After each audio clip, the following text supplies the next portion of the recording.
Hi, folks. Sam Seder here. This is the live broadcast of the Majority Report. And as you probably have heard, there's a bit of a YouTube apocalypse that has been going on.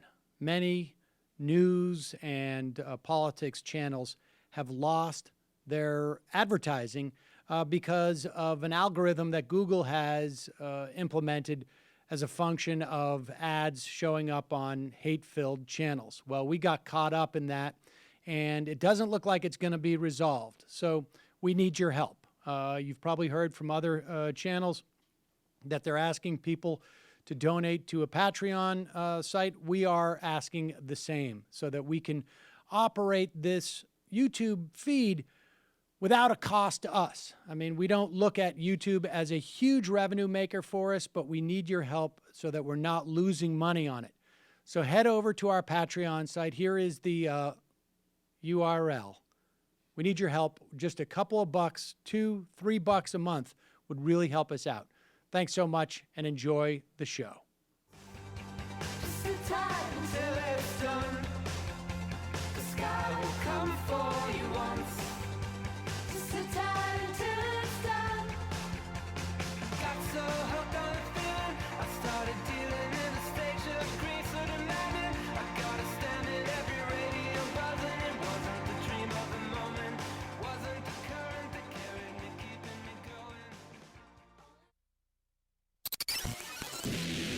Majority Report with Sam Seder. The destiny of America is always safer in the hands of the people than in the conference rooms of any elite. Sam Seder. They are unanimous in their hate for me, and I welcome their hatred. We must guard against the acquisition of unwarranted influence, whether sought or unsought, by the military-industrial complex. The Majority Report with Sam Seder. Ever get the feeling you've been cheated?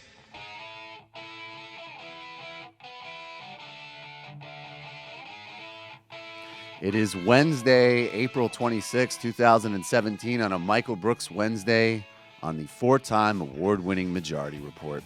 We're broadcasting live steps from the industrially ravaged Gowanus Canal in the heartland of America, downtown Brooklyn, USA. On today's program, Donald Trump unveiling massive corporate tax cuts, giveaways to the rich. Sounds like the perfect Republican plan, but they might not even be able to pass this monstrosity through this monstrous GOP Congress.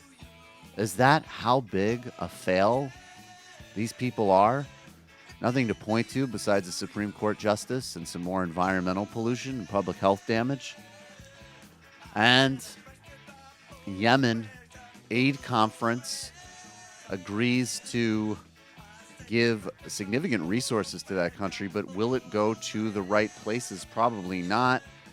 And we will check back in on the Saudi war there with U.S. endorsement that has been pummeling the civilian population of Yemen for quite some time now. A judge rejects Trump's latest tantrum to cut money off from sanctuary cities, and he just can't believe that there are all these judges that stop him from doing unconstitutional things. And he's back to calling the Muslim ban a ban again in his latest Twitter tantrum. Moving into the second round of France's general election, Emmanuel Macron and Marine Le Pen showing us the grotesque and disturbing choice and dangerous choice between neoliberalism and neo-fascism. Two sides of the same coin in some respects, although obviously fascism is always worse.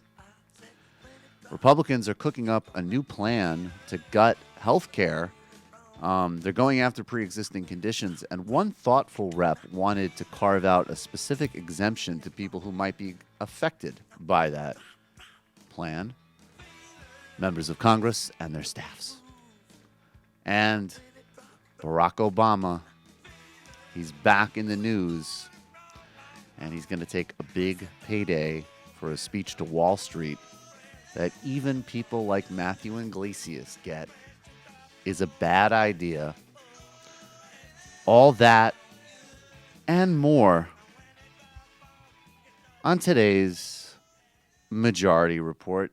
No guest today. We're crewing it. Sam is in Vegas. He is gambling. He is talking about the law. He is drinking. He is talking about Social Security and the law. He's finding tort lawyers who are explaining new obscure lawsuits that he's getting deeply excited about. And he'll have full coverage for you from Vegas tomorrow with that great new setup we have with that impeccable sound quality. We are rolling, going straight into the news, sans guest. So the phone lines are on, the IMs are on. 646-257-3920, 646-257-3920. I want to start just briefly, get this out of the way. So yesterday, the update was that General Michael Flynn, who not terribly bright, may not have properly disclosed his work on behalf of foreign governments such as Turkey, accepting money from Russia.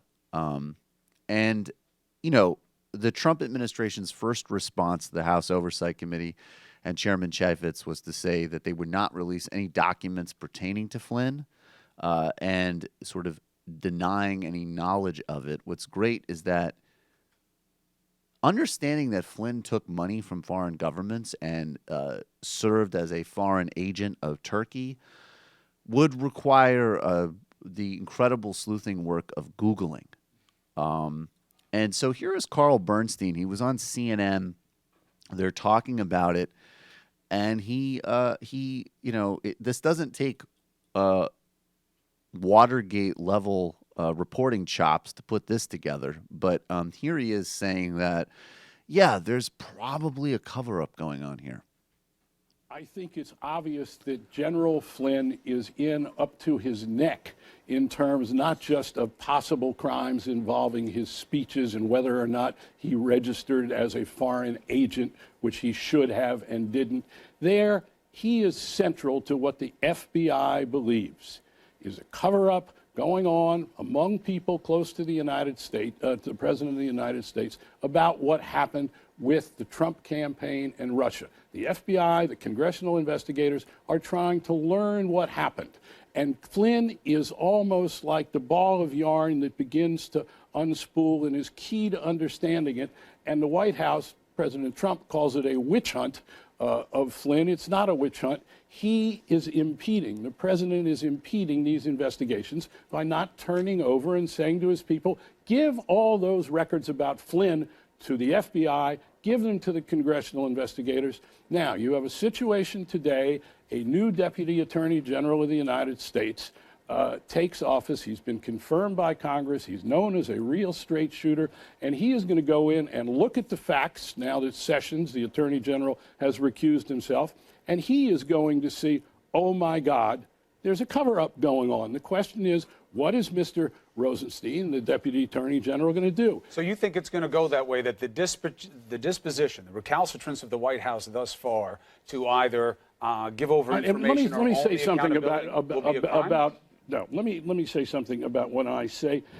The White House has obstructed these investigations, including the FBI investigation. But that doesn't mean in terms of a legal obstruction of justice. It means for practical purposes, the agents and those at the top of the FBI believe the White House is keeping them from learning what they need to know. And Flynn is central to that. Flynn's activities are central, his communications with the president, et cetera, central, and that's what the White House, Trump, is not allowing to be turned over. Dead. So, just a couple of brief points on this. First of all, we've said a number of times, I'll say it again, there isn't some, more things will be revealed, but everything that we sort of know already is where the action is here. We know that General Flynn took money to go to Russia. We know that he had conversations with the Russian ambassador. We know, and I focus on this a lot, the relationship with the Turkish government, which, incidentally, Donald Trump congratulated Erdogan on his power grab 2 weeks ago. So, and then we know Manafort, and we have a sense of Carter Page, and then we know that Donald Trump relied on Russia for financing as well to some extent. So this is all in some variation in the public record. And of course, the Trump White House, maybe this is the only White House that could plausibly make the case that they didn't Google somebody's money taking from foreign governments. But I would imagine that even they were aware of Flynn's activities. So this is innately a problem that would apply in any scenario. It would apply if the government was Saudi Arabia. It would apply if the government was France. It would apply if the government was Israel. It would apply if the government was India. And it would even apply if some of the policy upshots are positive, like soothing tensions with Russia. It's also would apply if some of the policy upshots are awful, like selling the Kurds out to the Turkish government, or what the real play is with Russia and this White House, which is wiring the world for hydrocarbons and a interest in supporting far-right anti-Muslim governments globally, which I happen to have a problem with. A problem that does stop short of advocating war with Russia or red baiting. It's because you're an imperialist. It's because I'm an imperialist. That's exactly right. I don't want a foreign policy built on anti-Muslim bigotry and drilling every surface of the earth, which means I'm a Clinton shill. So the second point is disaggregating the policy from the innate problem of influence peddling. And then number 3, I like the way this conversation is going with Bernstein because, as we say, we kind of frame this usually as more of a question of crime or influence peddling than one of some grand conspiracy.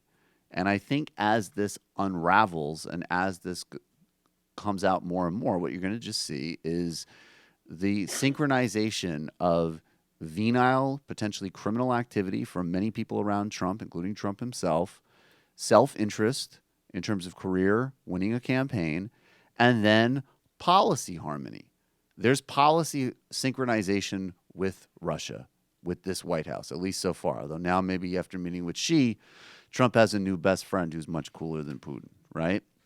And don't forget that everybody that Trump has ever made any commitments to, he usually ends up screwing. So that might bode very poorly for Russia.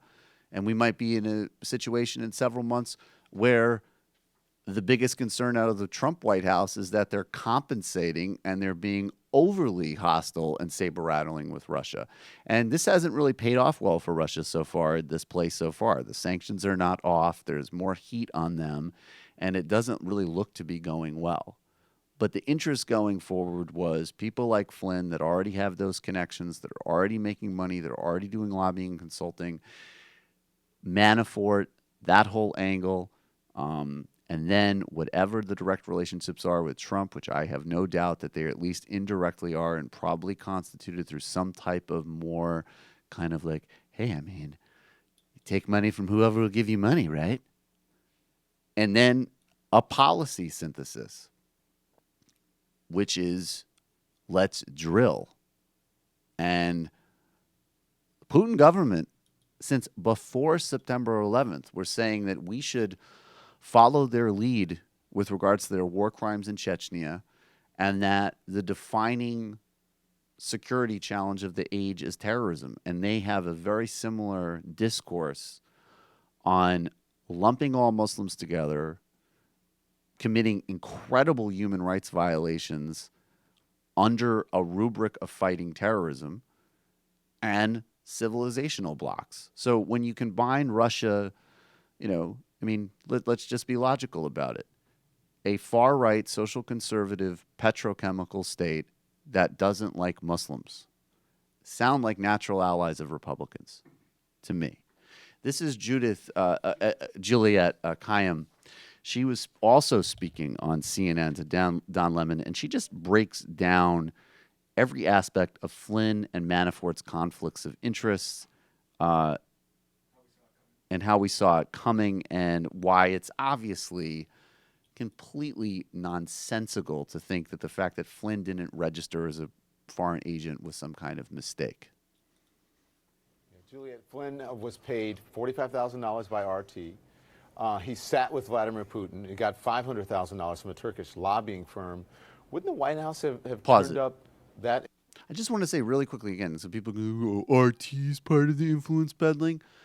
Look, RT puts out some real good journalism. It puts out some real garbage as well. But again, the point would be if he took 44 grand for being on France 24, he would need to note that. Go ahead. And they're vetting or no? Yes. I mean, by a Google search. So the White House will claim likely that they don't do vetting outside of what DOD or whoever was holding his security clearance did. But these stories about Flynn's relationship with Russia in particular, but there was also Turkey, were appearing by mid-2016. So it's not like, you know, when he becomes National Security Advisor a couple months later, that there should have been a surprise about some of his affiliations. So the person doing the review, let alone the White House counsel's office, would have known and been aware of the omissions. And just to pick up on what the colonel said, people outside the national security field should not believe that this is like onerous oversight, you know, that, oh, he just forgot. This is part of our blood in terms of who we are in the national security clearance process and disclosing every trip we make, even if we go to Ireland with our family or we have a friend who works for a foreign government. This is part of, you know, it's sort of no different than a doctor having to, take an exam. This is who we are. And so there's the idea that this was anything but a clear intent by Mike Flynn just has to be ignored. He has been in the business for too long. Yeah, an omission, right? At the very least, it was. Yeah, I don't know. A lot of us actually don't Google. Yeah, as I say, this is the only administration that can maybe plausibly make the case that they didn't Google. And she's right. It is about the process and the core dishonesty of it. I would also add again, and I know we already did this segment, but this was the lunatic who led the lock her up chants about Hillary Clinton. I mean, it doesn't get any better than that. Let's actually just touch on this tax cut proposal briefly. So basically, Donald Trump is looking to get back in the saddle after what has really been a sad and pathetic, low energy 100 days.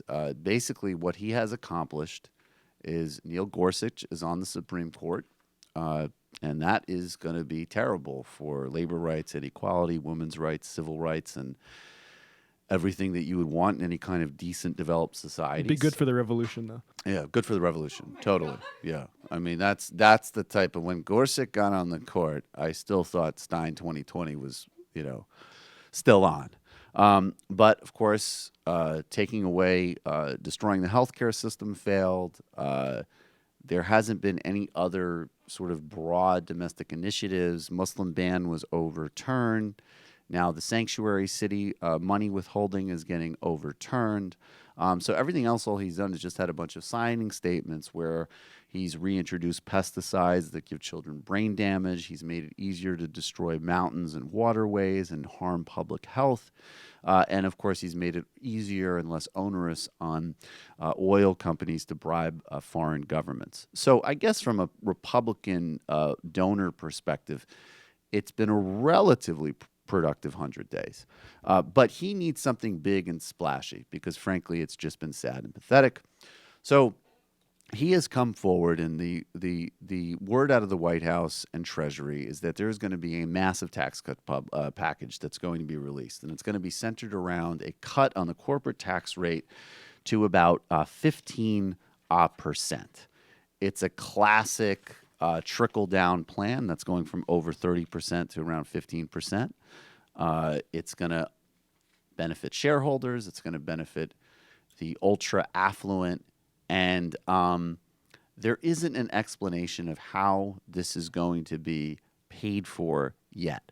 There's three different ways of doing this because this will explode the deficit. And we'll get to George Kalas, who is a senior tax counsel to Speaker Ryan, who is shockingly throwing some cold water on this. But there's three different ways to move through trickle-down fantasy, give rich people massive amounts of money tax cuts, because it will explode the deficit, which even though, as we know, Dick Cheney said behind closed doors when Bush was pushing through his own inequality tax cuts, that Reagan-proved deficits don't matter, but that's still something that Republicans like to pretend, obviously, particularly when a Democrat is president. So this will explode the deficit. So there is a border tax on imports proposal, which is something that Ryan has talked about and something that Bannon certainly supports, more of a kind of isolationist move, and may have an effect on the price of consumer goods. Then number two, there is dynamic scoring, which is what Marco Rubio is really interested in, which is basically like when a company like Enron counted as money that already existed future deals that haven't happened yet. Like, Matt and I are already multimillionaires because we've factored in, offers that are happening in 10 years. And then what you do is you just drop that into your bank account, your fantasy account, and there you go, you have it. So what dynamic scoring does is it basically is like, well, obviously dumping this money on rich people, basically even one conservative economist basically compared the plan to getting a helicopter and dropping bags of money on corporate headquarters across the country. After we do this, it's going to lead to such a spike in economic activity that, of course, it will pay for itself. And this is the old Republican trick. It's the old, trickle-down mythology. And so they'll do a dynamic score that would say this. And then the third option is, well, man, we expanded the deficit. What are we going to do? Let's make more people hungry. Let's put more lead in more homes. Let's get rid of more environmental programs. Let's get back to the main agenda here, which is mugging working people, the middle class, destroying the environment, all to subsidize engineering upward financial redistribution, which is the Republican core agenda and core brand proposition.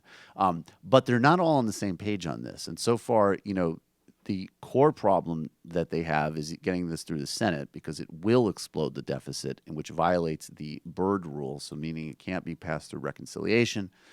So what they would have to do is, end up passing something like the Bush cuts, which would, last for about 10 years. And, of course, do an enormous amount of social and economic damage. But this is George Kalas, who's an advisor to Paul Ryan. He's speaking at the Institute for International Finance in Washington, and he's throwing cold water on the proposal. This is the senior tax counsel to House Speaker Paul Ryan. We tax people forget that people have other things to do besides worry about tax policy. I'll answer that, but let me first, I want to pick up on what Doug has said a couple of times, talking both about the constraints of reconciliation rules, as well as, Mark, you mentioning whether the White House might come out with a plan that has no offsets. And I want to, it's a very, very important point here. A plan of business tax cuts that has no offsets, to use some very esoteric language, is not a thing. It's not a real thing. And people can come up with whatever plans they want. That is not only can that not pass Congress, it cannot even begin to move through Congress day one. And there are political reasons for that. Number one, members wouldn't vote for it. But there are also statutory, legal reasons why that can't happen. Doug and Mark were both talking about reconciliation. I want to pick up on that and flesh that out a little bit, because this is very, very, very important. There is this, I call it a magic unicorn running around, and I think one of the biggest threats. Yes, exactly. Now you have my attention, magic unicorn. Go ahead. There is this, I call it a magic unicorn running around, and I think one of the biggest threats to the timeline on tax reform is the continued survival of magic unicorns. People saying, well, why don't we do this instead, when this is actually something that cannot be done?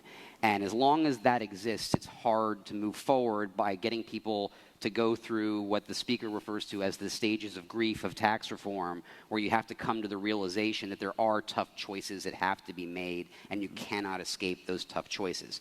Now, let's be clear that Paul Ryan's not talking about tough choices in terms of not giving more money away to Exxon or Chevron shareholders. He's talking about tough choices that need to happen in conjunction with massive tax giveaways, which is his undying devotion to decimating the meager social safety net that America already has. So the play there is not, look, even from a centrist perspective or whatever we want to call it, we can't prioritize something that would explode the deficit right now with very little economic benefit. The play there is of course we want to give tax giveaways to the rich. The whole Ryan healthcare plan was a attack on healthcare for middle class and poor people to give rich people tax cuts. And the Trump plan, which I will quote now just from Talking Points memo, just to get specific on this. President Trump will unveil Wednesday a proposal to slash the corporate tax rate from 35 to 15%, a change that will balloon the federal deficit by an estimated $2 trillion over a decade. The plan will reportedly include additional cuts to the income tax rate paid by high earners and a tax rate for child care that would mostly benefit the wealthy, further at cost to the federal budget.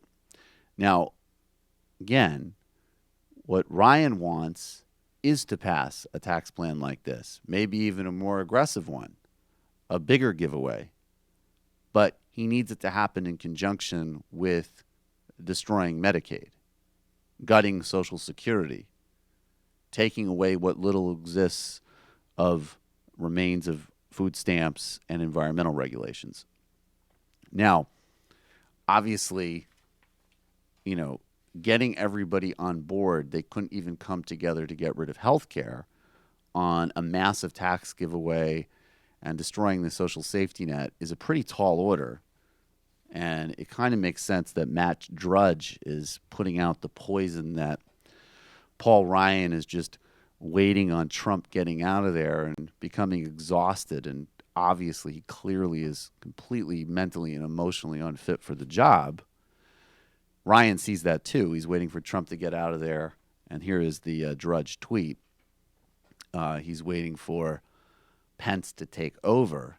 And then, they share the same agenda and they'd be able to kind of synchronize on this. But, and I'm just going to quote now again briefly actually from Jordan Weissman in Slate. And this is the specifics of why a tax plan that would explode the deficit like that cannot pass the Senate. The reasons have to do with the Senate's budget reconciliation process, which Republicans will likely have to rely on in order to move any tax bill into law, assuming Democrats won't sign on.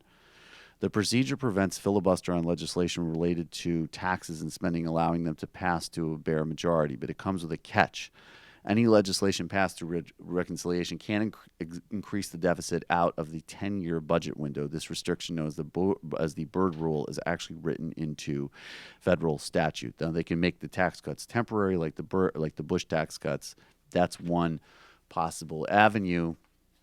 And then just to quote briefly from Juan Wyden, Debbie Stabenow from Michigan, Democrat from Michigan, indicated that she might be willing to negotiate on corporate tax cuts, which is garbage. No Democrat should be negotiating on any of this, but she was concerned about the number. And then Ron Wyden, who is good on some surveillance and oversight issues, but certainly not particularly progressive on economics, he did say this, which was important. I want tax reform proposals that work for working families, not just for people who can hire a lot of accountants and lawyers.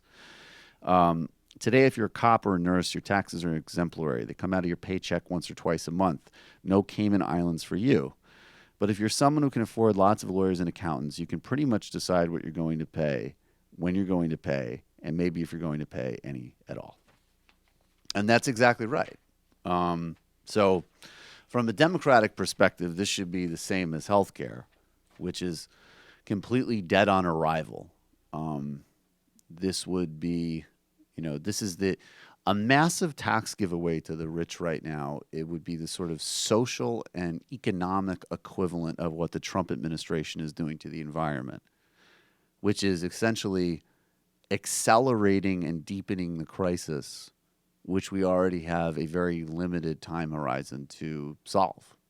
And no Democrat should get anywhere near it. Now, part of the reason that he wants a win like this is because he just folded on shutting down the federal government over $1 billion in funding for the Great Mexican Wall, which shockingly Mexico is still not co-signed on paying for. Once again, I always say maybe if Tony Schwartz, who actually wrote Art of the Deal, was the dude negotiating this stuff, maybe it would come to something. But unfortunately, we don't have Tony Schwartz as president. We have the weird bouffant guy as president.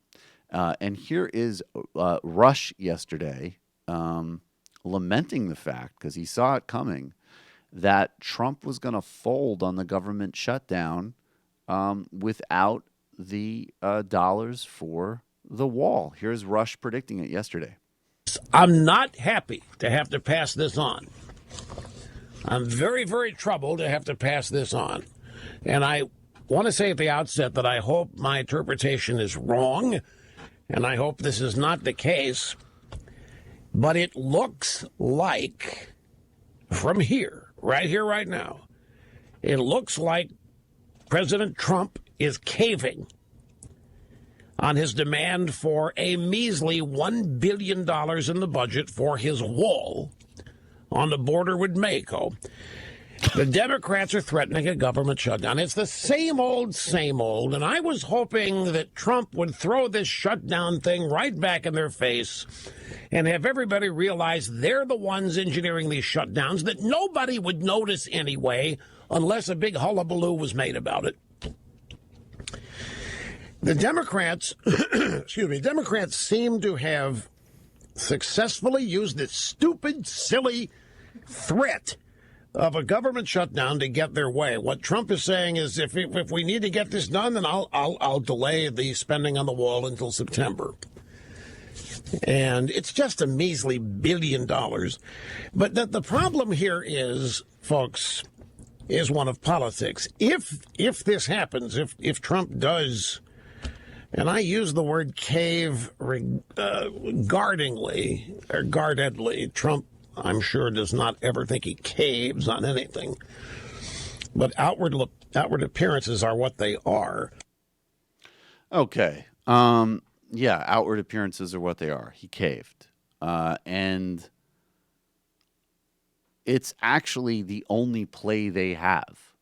What's amazing is that you're seeing the same dynamic play out with even the Trump people. The Donald Trump got elected president by, as many people pointed out, becoming like a Breitbart comment thread come to life.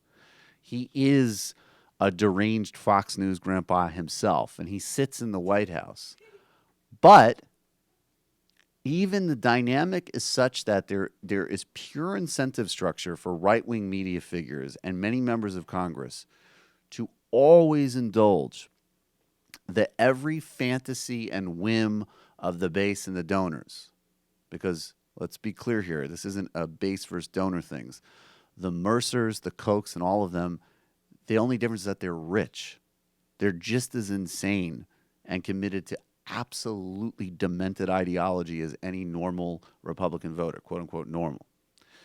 But what's great is that you're in the White House and you see we have record low approval ratings. We don't have a legislative strategy. Things are falling apart. Do we really want to shut down the federal government and get another several news cycles of pummeling? No, we don't. So we fold, like any rational political actor would. And now we're in the situation where Rush, who is really past the sell-by date and kind of like a figure of another era, really kind of out of step in the Alex Jones, Donald Trump Republican age. But even he is savvy enough to know that he has to break it gently to his audience that Trump is folding, even though, of course, Trump wouldn't call it that. The truth is in there when he says, unless a big hullabaloo was raised. Guess what? If Donald Trump at a government shutdown over $1 billion for the border wall, a big hullabaloo is going to be raised. Yeah, no kidding. No kidding. Hullabaloo coming, Rushbo. What would $1 billion even do? It's symbolic. It would just build Get like a couple feet. Yeah, I don't know.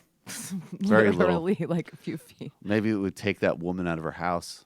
Could we do some blueprints? Yeah, just do that. Yeah. The scale model of it would be great. Would be like awesome. in Zoolander. Yeah, like in Zoolander. How This are we wall gonna? is not How really are we big going enough. to kick Mexicans out with this? All right, I can just step over it. Totally unfair. I mean, I am incredibly tall, though. We're calling from You're calling from a 515 area code. Who are you? Where are you calling from? We'll take a call in the first half. Hey, this is Sanjeeva from Ames, Iowa. Hello, Sanjeeva. What's on your mind? Yeah, I'm just kind of thinking after that Heath Mello incident, Mm-hmm. my friend looked up some of the voting records of Democrats across the state, Yep. and sadly, the Nebraska Democrats, more than half of them followed him in line. There's Yeah, only 10 yeah. of them left in the unicameral legislature. Mm-hmm. The Republicans have a super majority in Nebraska. So I'm Yeah. just kind of trying to figure out what kind of coalition do we want? Like FDR had Southern segregationists, Well, Western we don't populists want who are those. very xenophobic, Right. and Northeastern liberal. Right. So what? I just don't know. You what don't kind of want a coalition. we want. I want to search for. Here's what you. I just want converts, not heretics. Right. Sorry. That's true, but you don't want a coalition with people who think being pro-life is one of the most important reasons to go to the polls. Like the way to build that coalition is to send the message that that's not the most important thing right now. And there are people, like I'm from North Dakota, there are people you're not going to reach with that message, but I think you have to be somewhat consistent. And I do think I don't know, I don't know if you want to give much more than that. Look, Well, also, Look, well, let me- over the let me weekend, there was a respond to your- 20-week let me abortion ban passed in Iowa, and 1/3 of Iowa Democrats in the Senate voted for it, and 1/4 in the House. So Yeah, so I don't wouldn't really I know wouldn't what to I do. wouldn't vote for those candidates personally, to be honest with you. That level Mm-hmm. of attack on them, I would I mean, I guess though it's the same dynamic with everything else. I would be looking for primaries, but I can't co-sign on that because women's health and women's bodily autonomy that's a fundamental issue, just like criminal justice and race issues are fundamental issues, just like inequality is a fundamental issue. Just, there's a number of these things. I think there's two different points, Sanjeeva. One point is finding a middle ground there, and there is a middle ground, right? I think the thing that caught people's attention with Heath Mello was the people that had good faith, because we'll get to that second point in a second. But the people of good faith, like me, it's actually being a co-sponsor of that bill, right? That's a It whole. was actually that's not mandatory; it was optional. But that's whatever. I just Whatever. That's another level of escalation than even if he had voted for that bill. Being a co-sponsor is a different thing. Now, where this has become, the classic sort of corporate, pseudo woke, neoliberal, Twitterati bullshit fest is that, the same people that have had meltdowns and are freaking out about Bernie and he hates women and all this nonsense, they were the first out of the gate.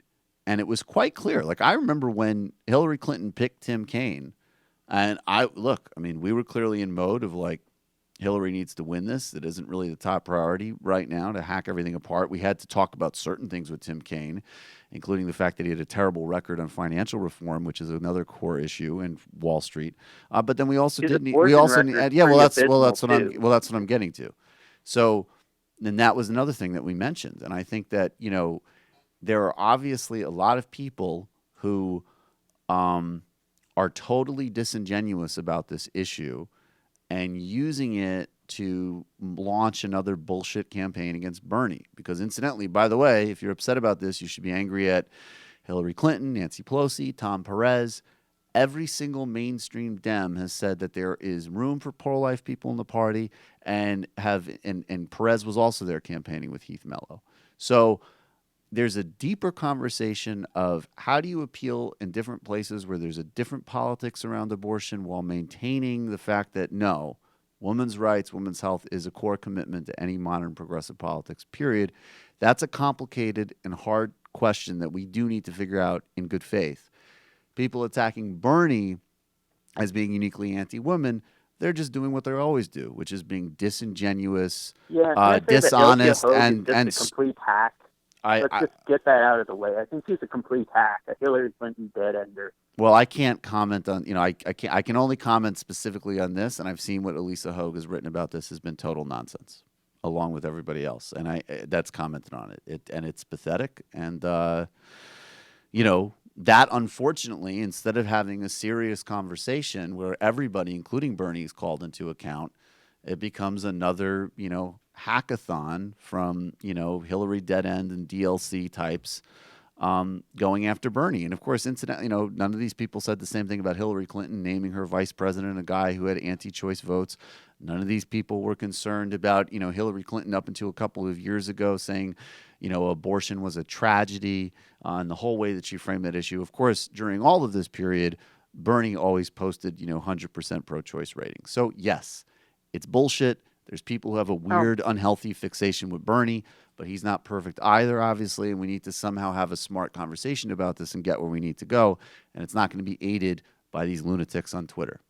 And I do hope in the context... What do you think about Labour's chances in England, though? Sanjiva, I'll get to that. I'll get to that in the fun half, Sanjiva. I have a segment on that, but it doesn't look good, but I'll get to that. Thanks for the call. Yep. Okay. I think that, well, actually, let me just touch on this briefly. We've got to do sanctuary cities. So a federal judge has struck down President Trump, rather. If only it were so. Goddamn right. You don't call this orange-faced white devil President Trump. Basically, Trump challenged California jurisdictions in federal court after a federal judge withheld from him the ability to withhold federal funds from so-called sanctuary cities. Now, this is a very serious issue. This has major implications, obviously, for human rights, for the Trump-Sessions war on immigrant populations. And as we've heard from Ronald Reagan, and I would check out his podcast, this, in the last couple of weeks, the war on undocumented people has accelerated to a new level. Some of the things that were happening the first couple of weeks that were terrible were things that might have also happened under Obama, because obviously Obama also had a far from perfect record, to say the least, on these issues. So this is an important issue, but let's get through it in a typical Trumpian way, which is that Trump at 5:20 a.m. fired off this tweet. Bright and early, up and at him. Fired off this tweet complaining about the ruling against him on sanctuary cities, and this is up on screen. First, the Ninth Circuit rules against the ban, and now it hits again on sanctuary cities. Both ridiculous rulings. See you in the Supreme Court. Couple of things. This guy is so stupid that he's gone back to calling it a ban. Do you remember how when the Muslim ban was first turned out, and there were protests across the country because it was unconstitutional and it was cruel and it was a violation of human rights and it was an act of supreme hypocrisy and Islamophobia? And then that was struck down. And they put the country into crisis for a week. And then they went back and they tried to rewrite it and announce it differently. They brought out Kelly and Sessions, and it was like, no. This isn't the anti-Muslim fear-mongering that Trump campaigned on. This is a serious, judicious decision about our security. Even in that filing, though, was, of course, so disingenuous that they still couldn't find any actual examples of terrorist attacks or plans really emanating from any of these refugee communities. So one of the examples they used was from a Somali teenager who was been in the United States for years before any of this. It was a nonsense ruling, and it was overturned again. But the point was in the re-up, they weren't calling it a ban. So this idiot goes back to saying it's a ban. Then his second mistake was Judge William Orrick, who handed down, now I'm quoting from Politico, Judge William Orrick, who handed down Wednesday's injunction, is a U.S. court judge based in San Francisco and does not sit on the 9th District, although that is the next court that would hear the case should Trump administration appeal the decision. So Trump can be legitimately freaked out by the 9th when they appeal it and they rule against him as well. Close enough. Some observers consider all federal courts in the state the Ninth Circuit Court of Appeals has judiciary to be collectively the Ninth Circuit. So another fail for Trump, and at least a modest win in the preservation of rights for immigrant communities during the Trump Sessions era. We're going to go to the fun half, talk about Marie Le Pen, Emmanuel Macron, Ivanka. And Jesse Waters should watch his mouth. Jesse Waters should watch his mouth.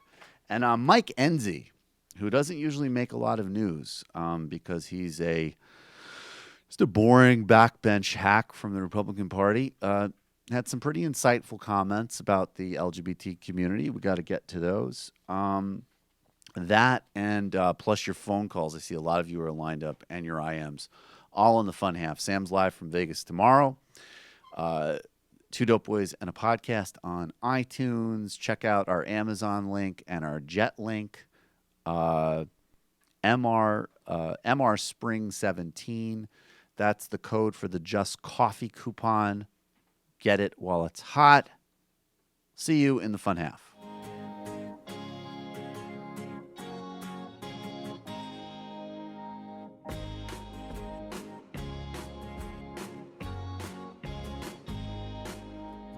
He is like the dog. He says no, no, no, no. And though he'd like to fall, he says no, no, no, no. He says you're just a friend to me. You're no more than a friend to me. He is a dog that says no, no, no, no. And though he tries to fall, he says no, no, no, no. I know he tries to hide from me and hopes that I won't see. Without even hearing, he says no, no, no. Without even looking, he says no, no, no, no.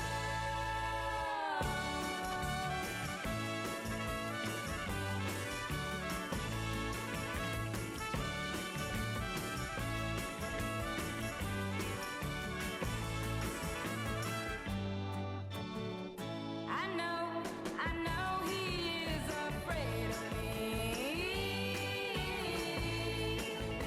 Afraid he might say yes to me. He is like the dog. He says no, no, no, no. And though he loves to fall, he says no, no, no, no. He says no, no, no, no. He says no, no, no, no. Welcome back to the fun half. Michael Brooks, the Majority Report. You are calling from a 201 area code. Who are you? Where are you calling from? Hey, what's up, Mike? Mike, it's Max from New York. Hey, what's up, man? What's on your mind? What's good? Nothing much. So I just wanted to start this conversation by pretending that I made a coherent argument. linking your support for Elizabeth Warren to the famine in South Sudan, Oh, and that's then brilliant. looping it back to your support for the war on drugs. Yeah, weed. I would just focus it on weed. Yeah. Weed. But Yeah, go ahead, man. nah, yeah. But on a serious note, I just wanted to make one point. Like, conservatism, like day to day now, is like so boring. I was reading this Fox article, and it was talking about this interview with the New York Times, the new columnist that they hired, Brett Stevens. Ah, Brett Stevens. And We like, will get to that. yeah, I'm sorry. Like, yeah, it's just such boring stuff now. Like day Yes. to day, it's just such rehashed stuff, and it's like, Well, you can see why there's a market for Alex Jones. It's like, at least give me some entertainment ability, some broadcasting ability. Exactly. Not some like nasty nerd who like wants to like, there's nothing worse than really horrific opinions presented in extraordinarily boring ways. Like, at least Alex Jones will take his shirt off. He'll sing Mother. Like, that's cool. But these morons, it's like, blah, blah, blah, blah, blah, blah. Palestinians aren't people. It's like worst of all worlds. Here's one. Let me read. I'll read one of these things really quick. This is in Vox. And stay on the line. Finish your point. But just to get what you're saying. And we're going to do a new segment called Let's Get Someone Fired today. Or let's get this asshole fired. Let's get this asshole fired. And Brett Stevens, this fucking mega mediocrity who, of course, for all of these like mediocre liberal types, because he is a horrific Likudnik, militaristic hawk, has said horrible things about women and Black Lives Matter, but obviously, he doesn't like Trump. So he should get upgraded from Wall Street Journal to being the New York Times latest, conservative in residency. Here he is. He's talking to Vox's Jeff Stein. And Jeff Stein goes, well, to the point, you've also said that the arguments about Black Lives Matter are part of the liberal imagination. Brett Stevens. I think Black Lives Matter has some really thuggish elements in it. Look at the risk. Look, the risk of being incredibly politically correct, but I guess that's my job. I think that all lives matter, not least Black lives. Let's get this asshole fired. Max, go ahead. Yeah, and then the one thing I'll say, and then I'll take your comment off air, is like, so like Lee Fang, right, like does incredible work, priceless work, like, moving the movement forward. But like, he tweets something on April 23rd. He retweets a guy that's talking about in France, the election, right, and how, Le Pen didn't do well in Paris, but she did well outside of Paris. Right. And he talks about how regional inequality is like the most overlooked story right now. And it's like, Le Pen is literally saying to you, I'm a Nazi. If you support me, you're supporting me because you like the fact that I'm a Nazi. Right. And like, I just don't understand. I hate to harp on the same point over and over again, but I don't understand why these people, the leadership of these people are voting for, are saying like, I'm a racist, nationalist, fill in the blank. And people that support them, and then like these commentators, these pundits are like, it must be some, I don't know why they're supporting them. It's like this open question. It's like, no, they're telling you like, we like Nazis. Like, that's it. I mean, I don't understand why like that's such a missed point. Like that we're searching for these answers when they're right in front of our face. Yeah, I mean, I don't think there's anything wrong with saying. I think all of these things are overdetermined, right? Like, I think that all of these things matter. Although in France, I mean, this is a stupid conclusion, but you can understand why somebody might say between Trump and Clinton, and you're a very low information voter, you might say like, okay, well, Trump's the only one talking about jobs, right? In France, you had an opportunity, and I don't, he's not perfect by any stretch, but you had Mélenchon running on a pure economic equity, radical redistribution agenda. And if that was what you were really concerned about, then why wouldn't you have voted for him, right? So, I mean, I think that some people who have more of like my kind of politics, there's a couple of different aspects to it, right? Because there is like this certain kind of liberal condescension that people don't like, and that's that kind of technocrat nerd thing, which is like, I mean, you just can't explain to people that, they're not going to be able to have jobs. They're too stupid to get it. And people are really allergic to that. They're really allergic to the Clinton, West Wing, whatever, right? And that's fair. But then, on the other hand, I think that there are people who share my politics who, they just don't want to acknowledge that there is a tremendous amount of racism and sexism out there that gets cued into. And I think the deeper question is what environment gets set up where, it's like the Bill Fletcher line that I like, where, right-wing populism is the herpes of capitalism. You're not discounting that places like America aren't profoundly, structurally, and historically, and, racism is in the DNA of this country, right? And at the same time, you could say, is there a spike in interest in some of these things could also be correlated with certain economic policies? I would suspect yes. So I don't think any of this is contradictory, but I think everybody wants their little soundbite, basically. And that's how you end up having dumber conversations.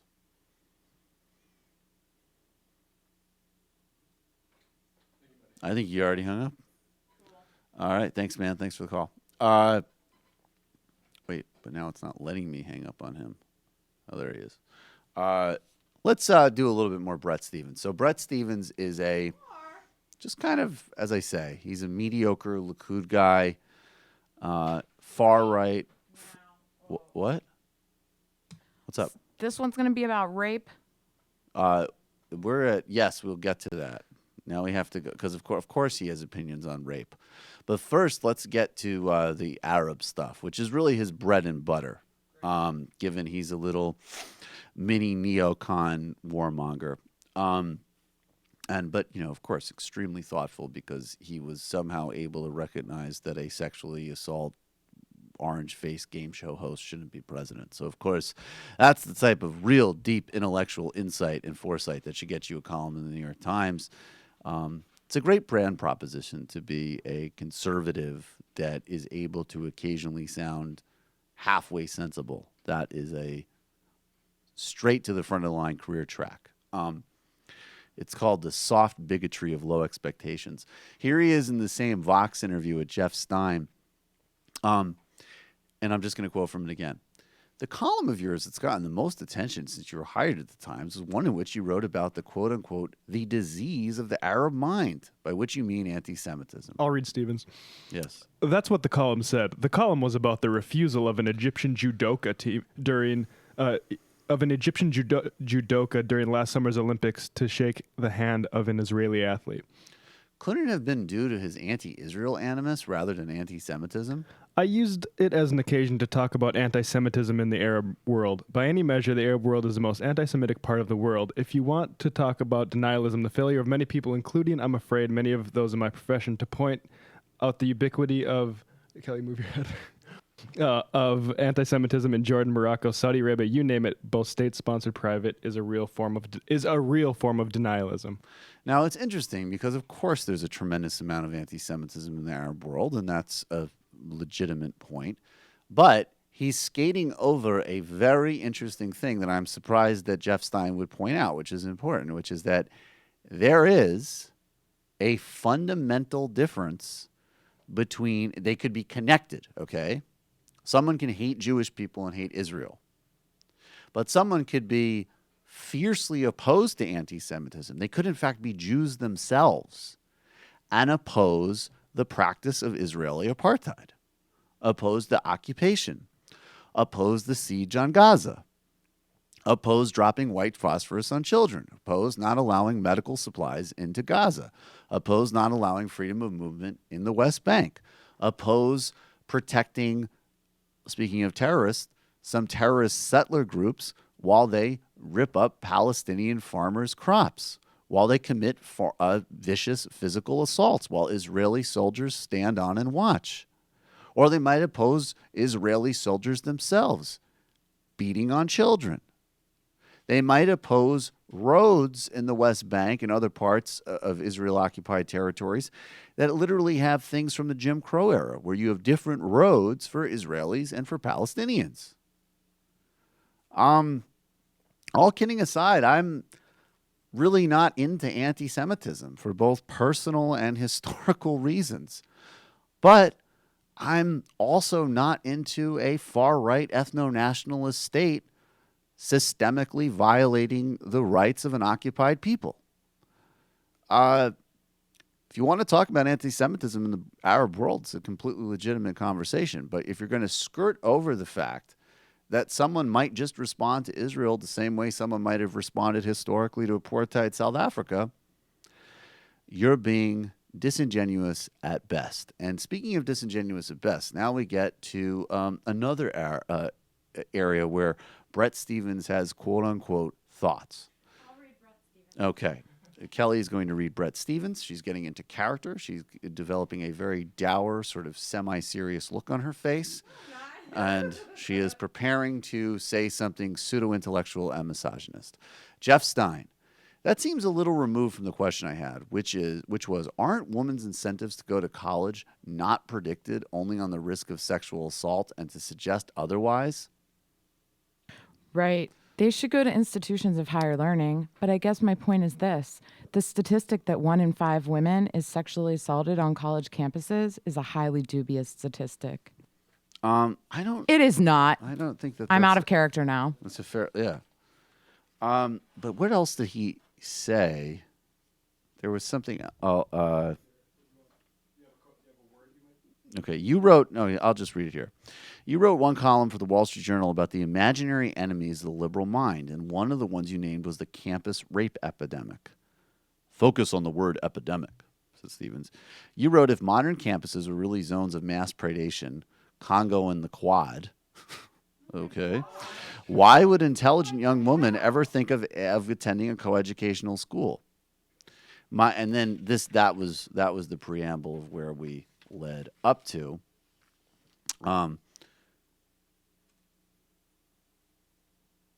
So he's questioning now. Look, he's questioning the statistic. Now, I have read debunks of that 1 in 5 statistic. And I have to say, the most conservative estimates of assaults in college campuses are still shockingly high. So I'm always concerned and disturbed by, it's not like, oh my God, maybe I debunked the 1 in 5 number. I guess it isn't a problem. I would say 1 in 10 or 1 in 20 is also a massive and serious problem.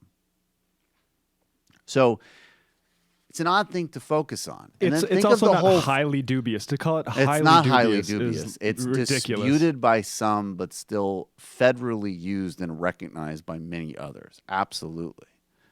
But even more troubling, though, is just the frame. The frame is like, well, you don't have like college-bound young women saying, hey, I might be violently sexually assaulted, so I shouldn't go to university and forego all those opportunities.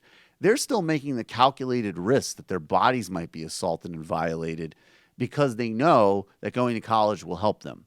How about the fact that a woman would even have to ask that question is fucking disgusting and emblematic of how misogynist this culture is. How about that's the issue?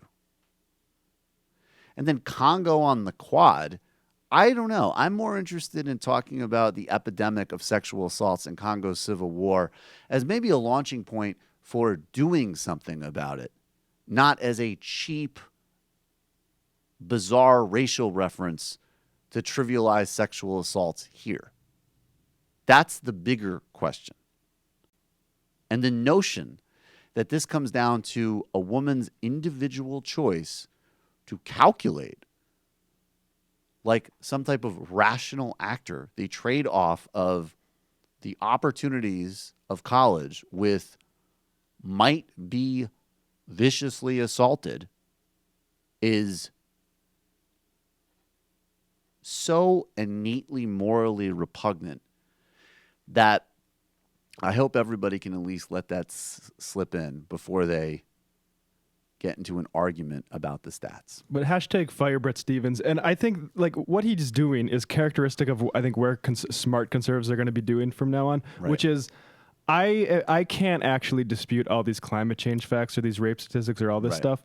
I can act like you are overinterpreting it in a way that suits you, and then I can drop these like rhetorical things like the Congo on the quad thing to make it seem like, yeah, you guys are all ridiculous and don't spend the effort trying to figure out what these people are on about. It's you're not wrong completely, but you're wrong totally, and you need to settle down. And that's really his entire frame. That's exactly right. It's not only colleges where women are assaulted either. I mean, of course. It's not like I don't think it would increase your chances of being assaulted over a lifetime by going to college. Oh, of course. And I just have to say, I mean, look, this isn't a, and I don't care because I'm also not, the specifics of the stat is not the determiner of addressing what is a crisis. And I will speak anecdotally. If you have had in your life honest conversations with girlfriends, acquaintances, friends, like if you have had any broad-based exposure to women in your life, you will be, I mean, the range from some, boss kissed my neck at the office and I had to whatever, to I was raped is astonishing. It is relentless. It's astonishing to men. To women, I don't mean astonishing. I mean literally just in the word itself. It's not surprising. It's not unexpected. It is expected. It's a sick culture. It's a sick world. But it is literally astonishing.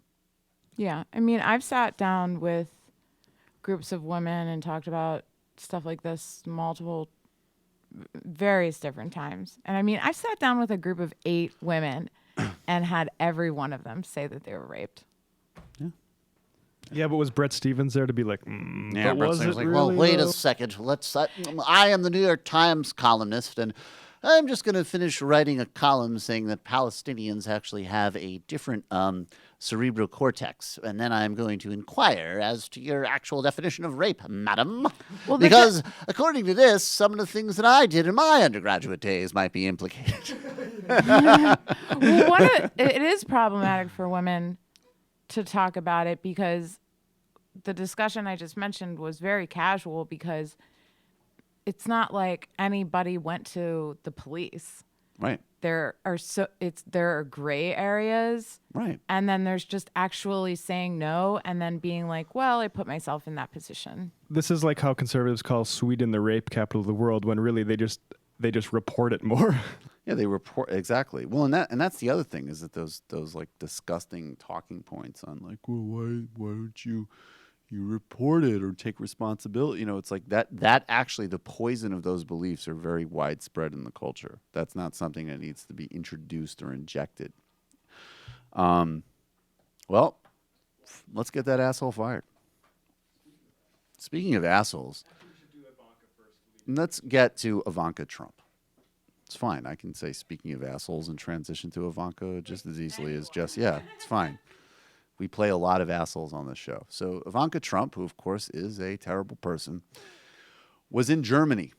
And she was defending her father at a women's conference in Germany. And the crowd was not having it. And, unlike when she sort of does her generic verbiage in interviews, she got some real-time feedback to her defense of her disgusting father in Germany. This happened over the past couple of days. Let's take a look.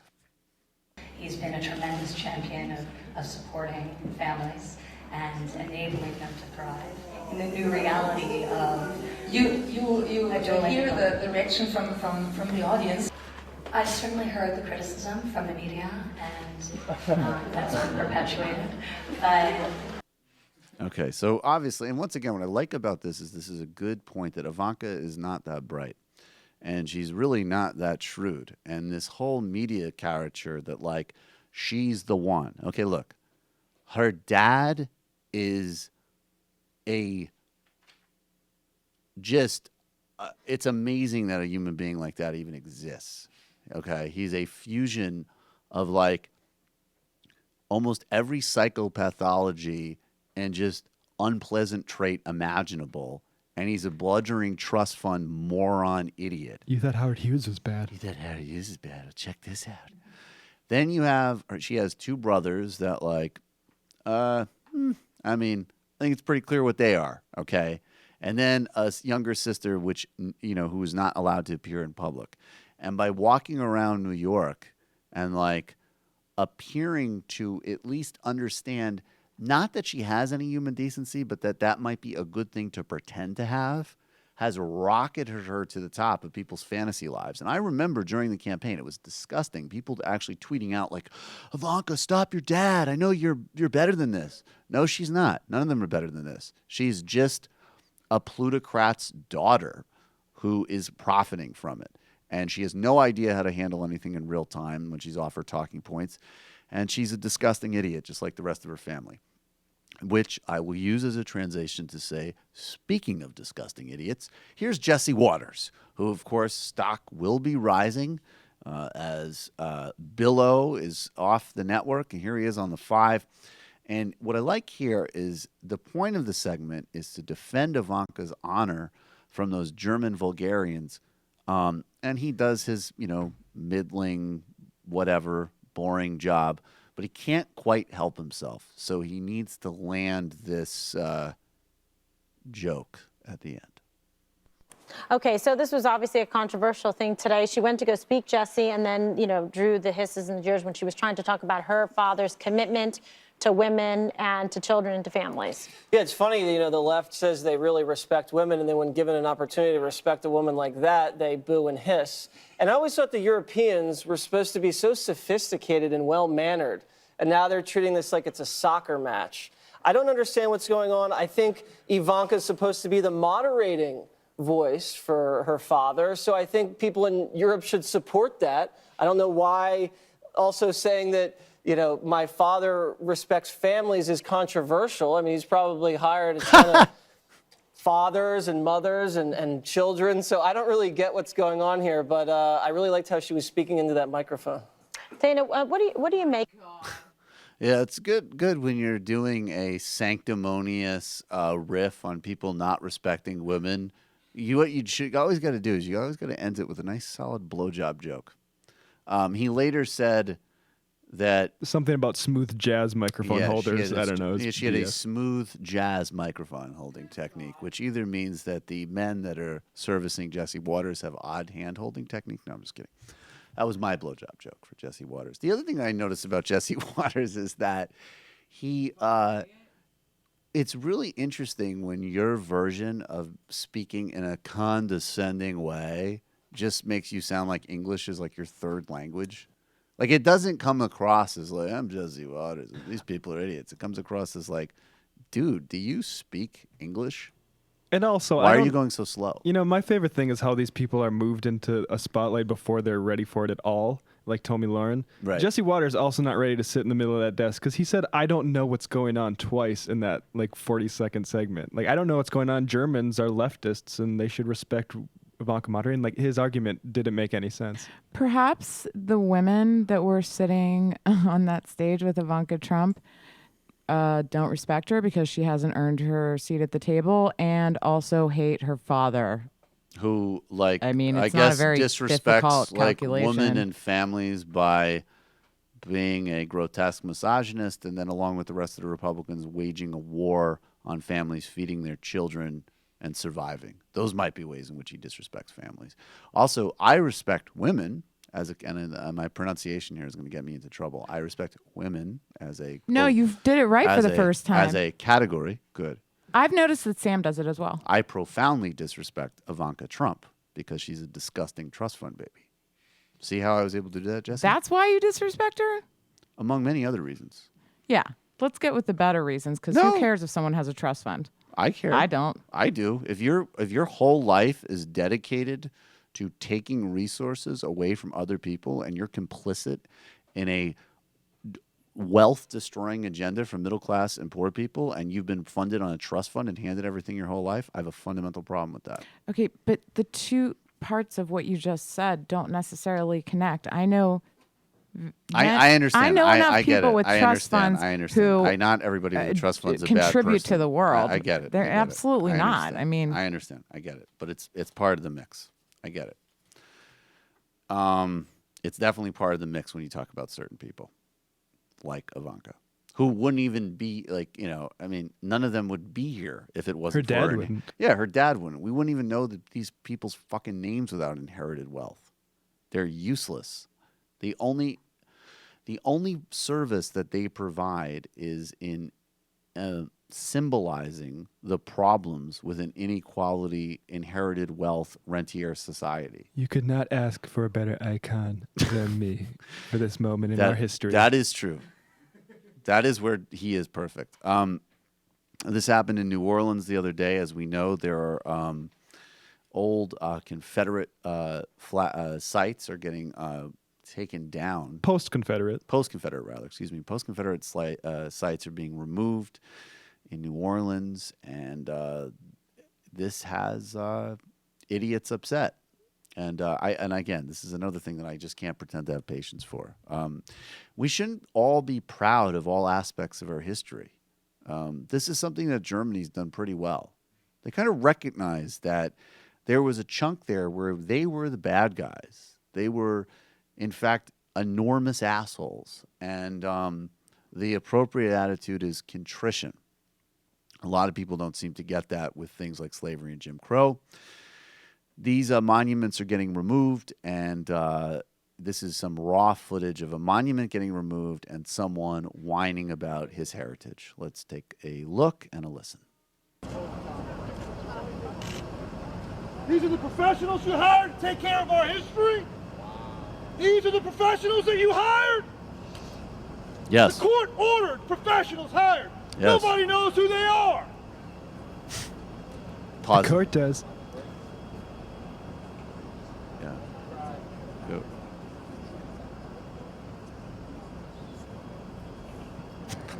And there it goes. The statue's wobbling. Statue's wobbling. I wish they did this like in the Saddam Hussein statue after the invasion, where the guys just like hacked it down. Tie a lasso around Yeah, that sucker yeah. and put it on the end of like some Our truck. history is not a game of Jenga. It actually looks literally like a game of Jenga. I forgot that our history is not a game of Jenga. No, it's racist. Yeah, it's actually more like rebellion. enslavement and mass murder. Yeah, and American terrorism, and being traitors. If it was Jenga, I'd be much more positive about the Southern history. Yeah, I would go hang out in the Jefferson South. Davis starts a Jenga society. I'd look at Jenga monuments and drink. Matt, what was the monument for? Well, this was the Liberty Monument in New Orleans, which was a monument that was it was like in the 1890s or 1880s, I think, celebrating that commemorates whites who tried to topple a biracial post-Civil War government in New Orleans. It's like Jenga, man. It's our history. So basically, That was they great. overthrew a government that included black people. And now we are so I can't believe we these are monuments. so intolerant that we won't tolerate their celebration of a white supremacist uprising that got rid of a multiracial government in the historical South. That's what's so, you know what? When Dave Rubin should do a week of programming on this, because this is the intolerant left at its best. I don't want a monument that celebrates a uprising against a multiracial government in New Orleans. That's disgusting. And while we're at it, Who would that be? Are you sure that guy is on the left that was screaming? no, he was not. I'm saying we're on the intolerant left because We we want to are? get rid of these monuments. Yes, I think Dave Rubin should be on the case. I think Dave Rubin should be on the case in Germany. Dave Rubin should defend that monument or buy it and put it in a set. That's exactly right. And then he should do a 3-hour segment on like why there isn't taco night at Oberlin anymore and how that's going to lead to the end of democracy. When they started saying that this was going to happen a few months ago, I was amazed that these monuments haven't been just completely destroyed. We were already. talking about this. It's By interesting, like people. the time in history. Just I mean, by people. Like this By came up in the governments. '90s. There's an Adolf Reed. Is it Adolf Reed Jr.? Right. He wrote in like the early '90s when they put a plaque in front of this, trying to the city wanted to distance themselves from it. But the thing is, like, yeah, we're still waking up from this history, and it's not over at all. No, it's not over at all. And they're like, there was like, when would they have taken this stuff down? Because they put it up in like it's not going to be in Jim Crow South. It's not going I'm to be. talking about citizens destroying it. Yeah, those are citizens. You just heard that guy. It was like Jenga. There are other citizens. You're calling from a 215 area code. Who are you? Where are you calling from?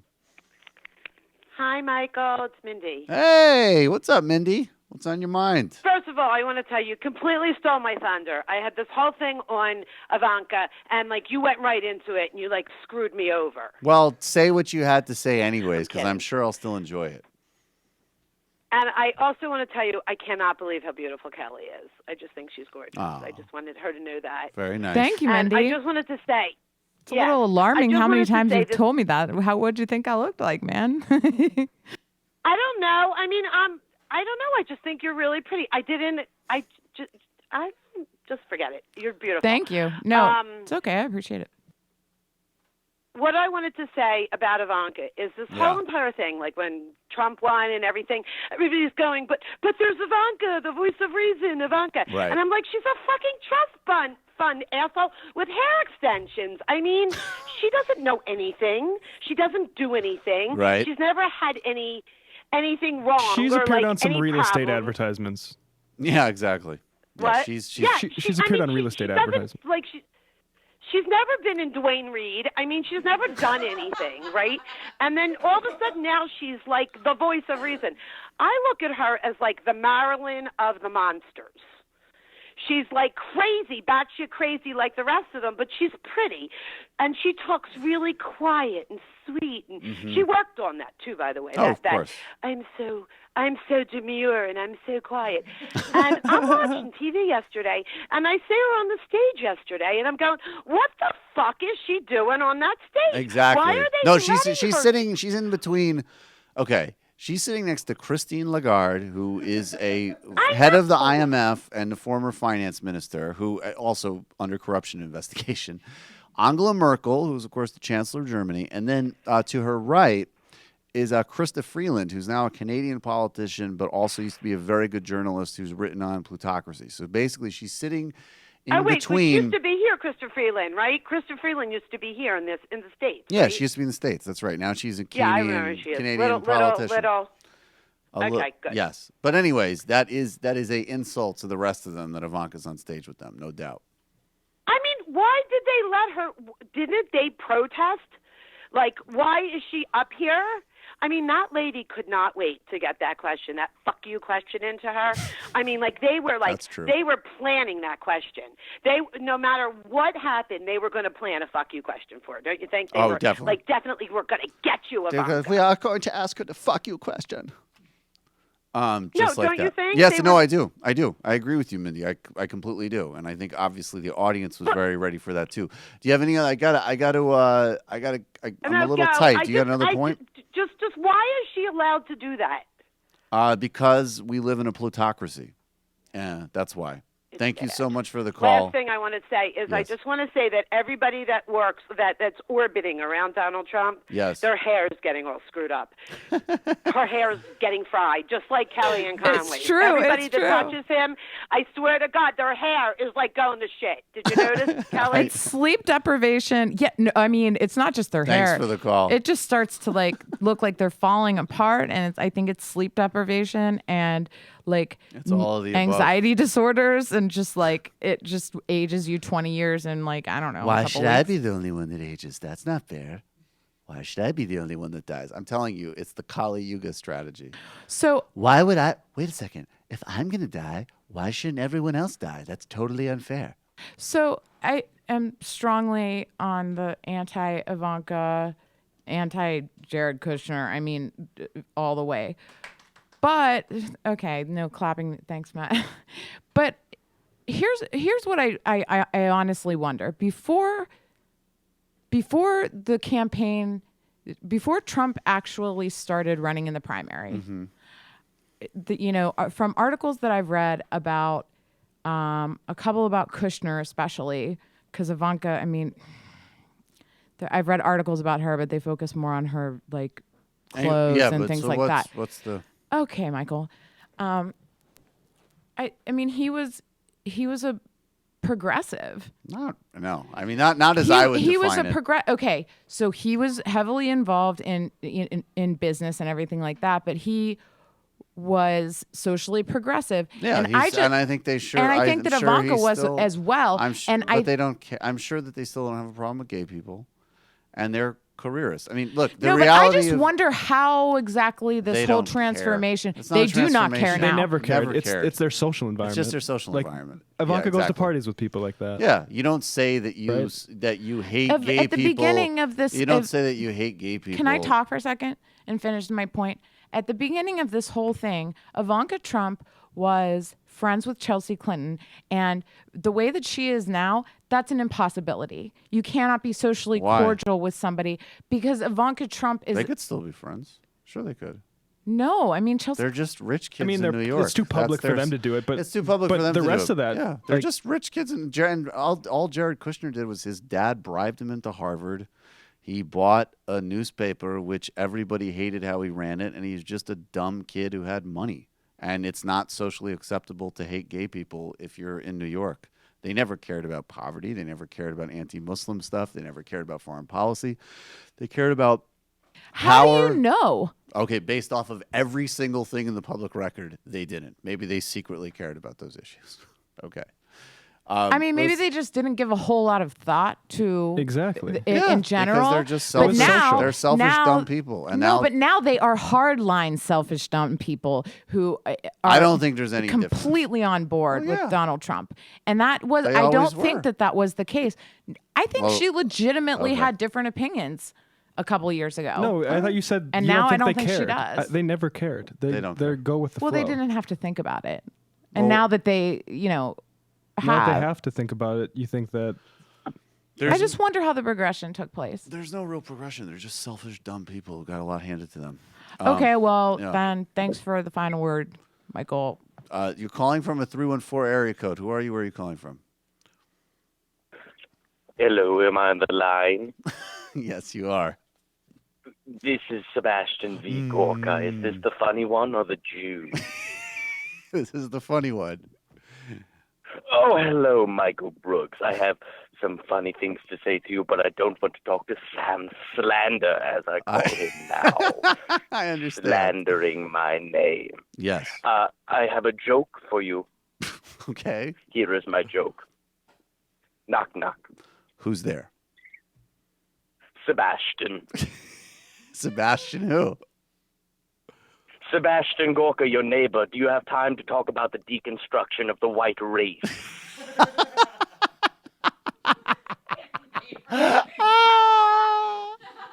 I didn't realize you lived in Brooklyn. Okay.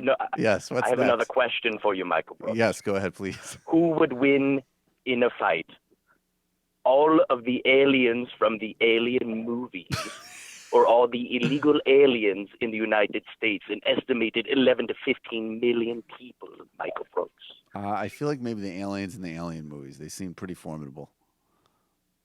That's a good answer. I agree with you. I want them exterminated. I have one last question for you, if you have time. Yes, I do. Okay, go ahead. My question for you is, would you come see my musical? I am playing Sebastian in The Little Mermaid. I would definitely come see that, yes. Under the sea, Michael Brooks. Under the sea. That is where you will find me. Thank you, Dr. G. I needed that. Anytime. Call back. Bye.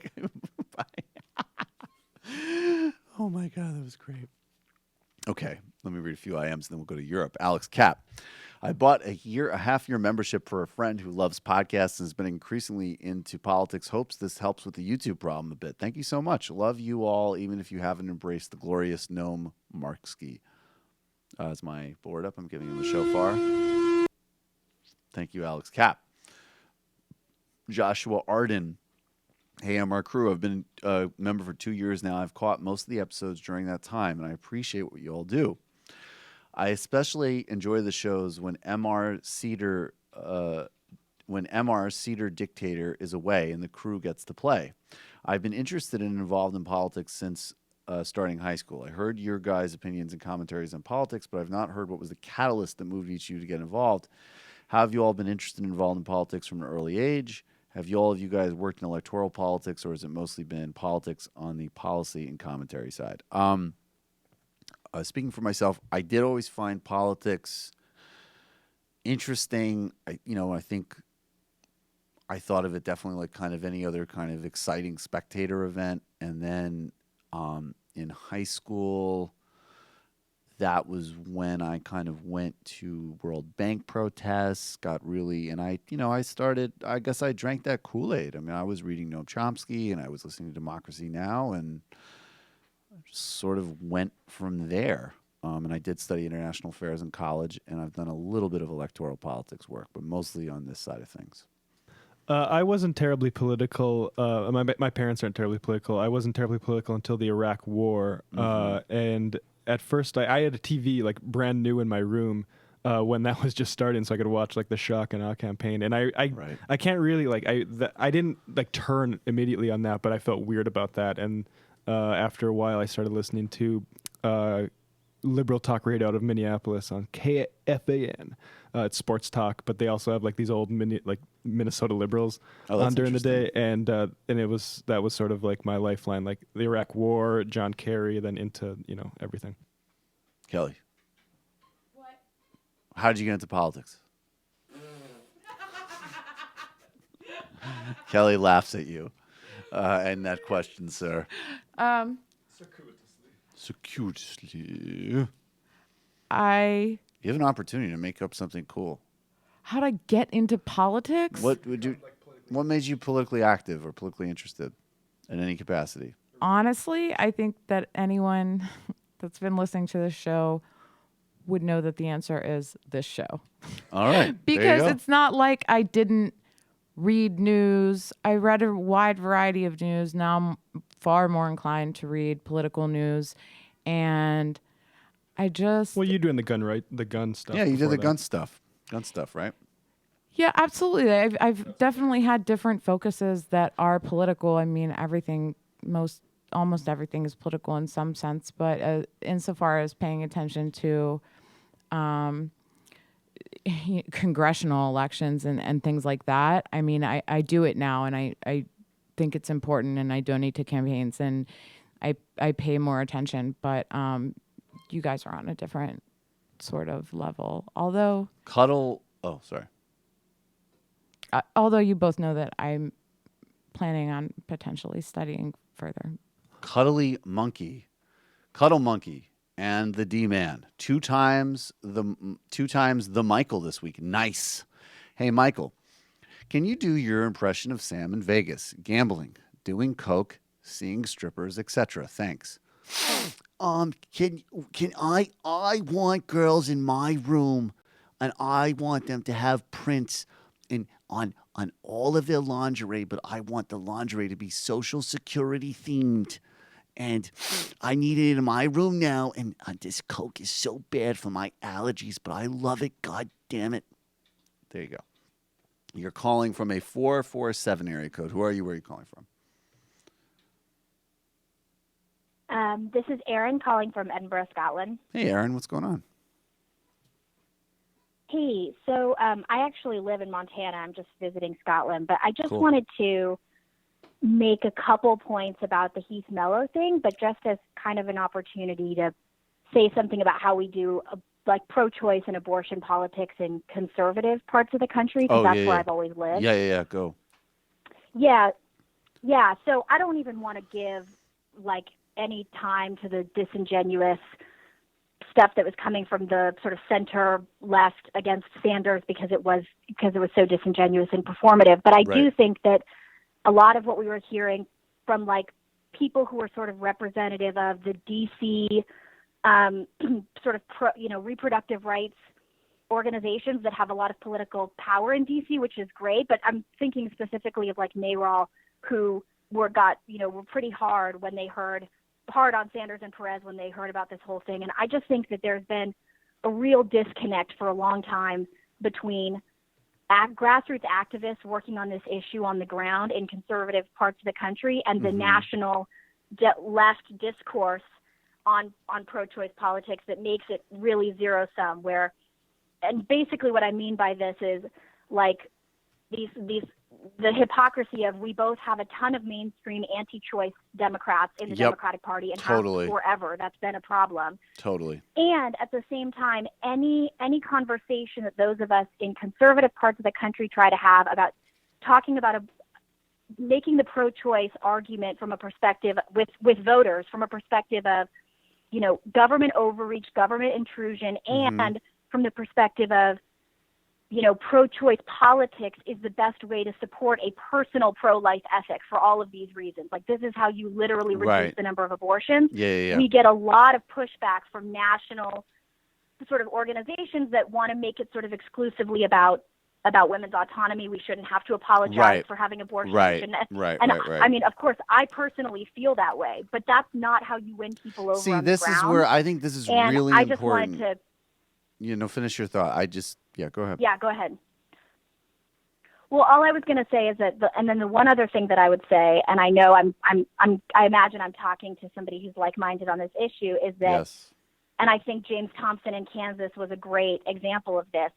Part of the reason that Dems have run Republican-light candidates in conservative parts of the country, as in candidates who are also pro-life and also anti-LGBT and anti-civil rights, is because they don't run economic populist candidates. Yeah. And so that's the only way you can win over people in conservative parts of the country. And those of us on the ground who saw what happened with Sanders, I live in Montana, in a place like Montana, it was like everything we've been saying for years, which is like people actually mostly are completely politically disengaged and don't feel like politics represents them. And then you have a tiny minority who are driven to the polls effectively by far-right ideologues who are driven by anti-abortion politics. Yeah. And so, I don't know, this whole thing felt very emblematic of like everything that's wrong with abortion conversations at the national level being disconnected from the grassroots. And also, I just want to say that Jane Klebb, who's now the Democratic chair in Nebraska, was such an incredible progressive win. In my opinion, she's genuinely amazing, and she is not anti-choice, and she knows what's going on the ground there. So I was just bothered by this whole thing. Yeah, no, I think you're 100% right, and I guess that's what I'm trying to kind of get to is I think that we need to really. I'm not willing to, on a policy level, just say like, oh, okay, whatever, abortion and women's health is secondary. But I think where you're totally right and where there does need to be the flexibility and not just people from certain parts of the country injecting themselves elsewhere is the way it's talked about and how it's framed. Now, at the same time, I don't like when Hillary Clinton said things like, it's a tragedy and stuff like that. That might be a little too far rhetorically for me. But I do think that going out and campaigning and telling people, making it palatable and relevant in a local context is like, you got to do that. You just can't sacrifice the actual policy. But I appreciate the call. Thank you so much. Yeah, thanks. Thank you. Okay, so let's go to Europe for a moment. I'm going to start. There's a snap election that the British Conservatives have called under the leadership of Theresa May, the woman with the strong leadership and extremely bizarre laugh.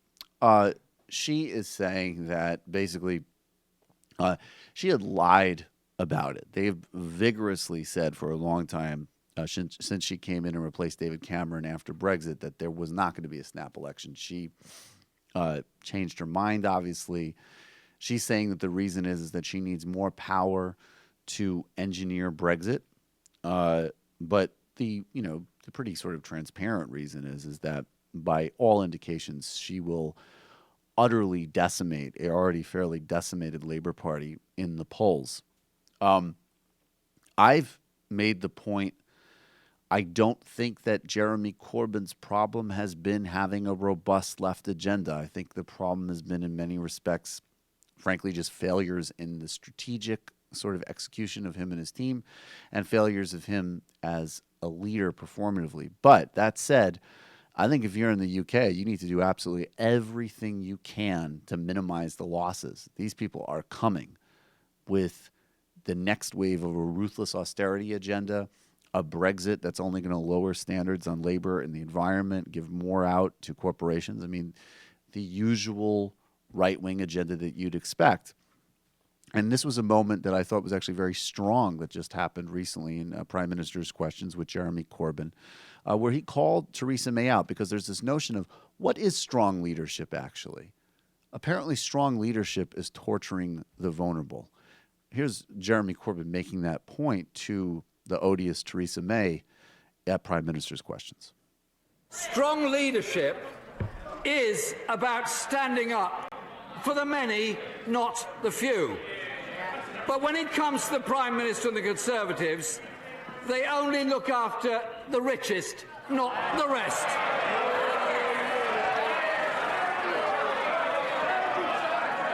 They are strong against the weak and weak against the strong. Far from building a strong economy, schools and our NHS are being cut. People can't afford homes. Millions can't make ends meet. That doesn't add up to a stronger economy for anyone. Mr. Speaker, the election on the 8th of June is a choice between between a Conservative government for the few and a Labour government that will stand up for all of our people. And he's exactly right. Look, if you're there, vote Labour, organize Labour, and if you're in districts where it's strategic, I think I would frankly look at Scottish National Party, Green Party, or Lib Dems to keep back a conservative and really what is now, I would say, in many respects, a UKIP agenda. The reason that the far right has been marginalized is because they've been reabsorbed inside a newly next-level extremist Tory party in the UK that could totally take everything over. Kind of like what happened here. Kind of like what happened here. I mean, they're parallels. I'm going to touch briefly on the situation in France. So we're going into an election. I think it's on May 5th, but you could double-check that for me, which will see Emmanuel Macron and Marine Le Pen. So as I mentioned the other day, in 2002, I believe, Jacques Chirac, Lionel Jospin, who was the head of the Socialist Party, May 7th, and Marie Le Pen's father were in an election. Jospin lost, and the campaign was between Chirac and the senior Le Pen. Jean-Marie Le Pen. Chirac won that race overwhelmingly, and polls indicate, Macron has very significant leads, and it should be noted because the, polling with Trump that people missed was that, these state polls were tight, and Brexit was always quite tight, and in fact, leaning Brexit. But the polls with Macron, he does have a pretty sizable lead, at least so far. But the long-term play here that I am baffled by, I understand on some level Macron is 39. He hasn't held office before. He's perceived as something different in a really sclerotic political culture in France. But he is campaigning to do, and a sort of in its own way, anachronistic politics. His policy platform is very reminiscent of what people like Bill Clinton in the United States were doing in the 90s, Tony Blair in the UK, Gerhard Schroeder in Germany. He's defending social liberalism and social values, which is vital because they're under assault by a much more PR-savvy neo-fascist, Marie Le Pen, in contrast to her father. But his proposals on attacking labor unions, cutting pensions, messing with the 35-hour work week. This is in an electorate that saw a complete collapse of the Socialist Party under Hollande. Hollande defeated Nicolas Sarkozy in 2012 by attacking German-imposed austerity across the Eurozone and saying that he would do really significant things for the poor and the middle class in France and really restore a somewhat robust social democratic agenda. He completely folded, and Macron was actually a member of the Socialist Party that was part of the right-wing contingent advising him on essentially capitulating to austerity and proposing some of the sort of similar moves in terms of cutting social safety net and attacking labor unions himself. Hollande now is at 4% and in approval rating, and Harman, who was the Socialist Party nominee who went nowhere in the election, actually represented the center-left of the Socialist Party and was campaigning on a good platform, but had nowhere to go because of how decimated that party's become. So Macron will likely win, but what happens next? You keep developing a dynamic where neoliberals are, and it's important to note, defending vital social gains against overt bigotry and neo-fascism, but continuing to capitulate on a global neoliberal system that simply does not work for most people.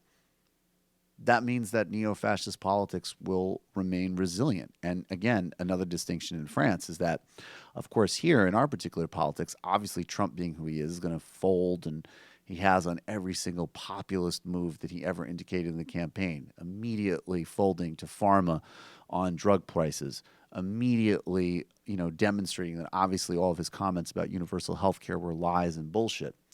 But in France, Marine Le Pen is fusing the neo-fascist, bigoted, anti-Muslim, and racist politics with genuine opposition to austerity, genuine calls for preservation of the social safety net. That's an incredibly toxic brew. So Macron might save us from disaster in the short term, but what happens in another couple of years if he follows this same agenda, it produces the same results it has been producing, then where do we stand in another couple of years in France? It's interesting. Mélenchon, the hard left candidate, has told his supporters not one vote for Le Pen, but has stopped short of endorsing Macron, and people are freaking out about that. Right. I mean, I kind of think he's telling his people to abstain. Yeah. Yeah, I don't know how I feel about that. I would be in the vote Macron camp, but certainly with no enthusiasm. Yeah. You're calling from a 610 area code. Who are you? Where are you calling from? Hey, this is Ken from Pennsylvania. Hey, Ken, what's on your mind, man? Hey, long-time listener, first-time caller. There was an article in my local paper. Yeah, no problem. There was an article in my local paper the other week that I wanted to talk about on air. Yeah. Because I have a lot of problems with the author's pro-torture stance, and I'd like your insight on one statement in particular that the author writes. Okay. So if I could just read a couple quotes from it. He says... What's the... I don't know. You got to explain the the context. Like, what's the article? Who wrote it? What's going on? Oh, I'm sorry. No It was an article in my local paper. It was written by a man named Chris Freund, and it's about why we should be praising Trump for bringing torture back, as he says. Mm-hmm. Great. Okay. So he says that the more that armchair academics and out-to-lunch millennials continue to oppose torture, the more you instinctively know that it's the right thing to do. Oh, yeah. He says that to them it's chic to be against torture because it doesn't work, and we're lowering ourselves to the terrorist standard. Dude, if you ever go to any respectable bar in Williamsburg and you're talking to a chick and you have anything less to say than you're totally anti-torture, forget about it. Okay? All right, the guy's right. Yeah. There are respectable bars in Williamsburg? Of course. It's the only place I drink. Yeah, Williamsburg all the time. All right, so the guy's a complete fucking idiot. You've already demonstrated that. Yes. You want to read more? Yeah, of? well, his main point that he says that I have a problem with is he says that critics have no solution to the problem of extracting information from terrorists. He makes like really light of waterboarding, and Right. he Right. talks about like rectal, like some real nasty stuff. Right. And I'd like a counter argument. I don't really know exactly how to, because I know like a lot of the people that we've detained at Guantanamo were not actually. I mean, they were given to us by like warlords in Afghanistan. Right. And they're may or may not be actual terrorists. Well, I'll so give I guess you. my question is, how do we?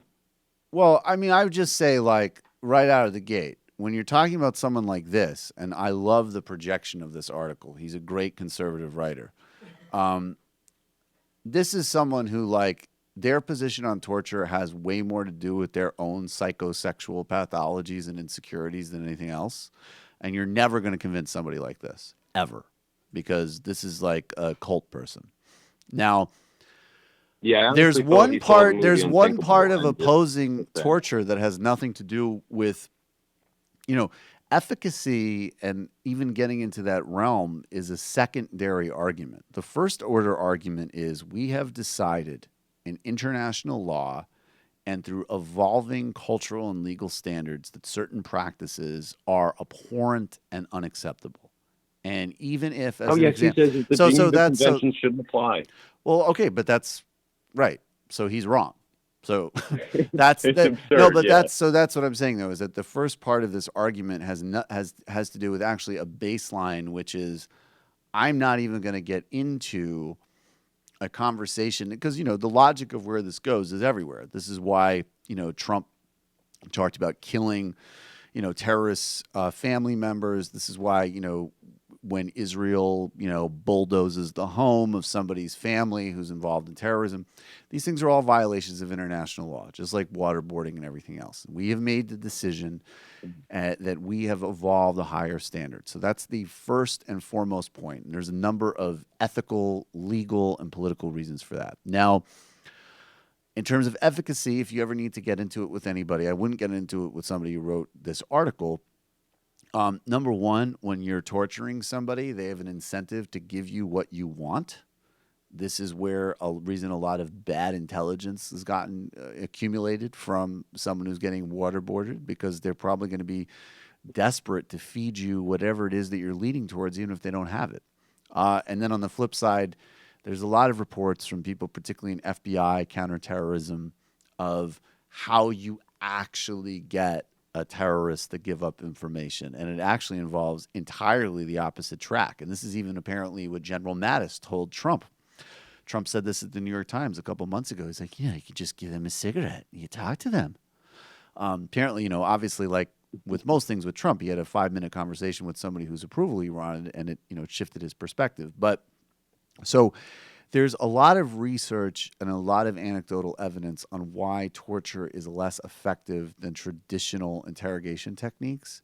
But I'm not interested in that. I'm interested in, we have a Geneva Convention for a reason. We've built these legal frameworks for a reason, and they matter, and they should be supported and built upon. I've seen 24, so I know the counter argument, and I'm not impressed. Thanks for the call, man. Yeah, thank you so much. I'll call in again. Yeah, that'd be great. All right. It is and it's not funny. It's tragic. The lack of imagination. Like, how can we get information out of these people? The best way is obviously to inflict physical pain on them. Well, and I think that's what they want. I mean, it's sort of what they want to do to culture at large. There's no. I mean, I said yesterday that Charles Murray's, grotesque work he did as a young guy in Vietnam, helping set up, killing programs.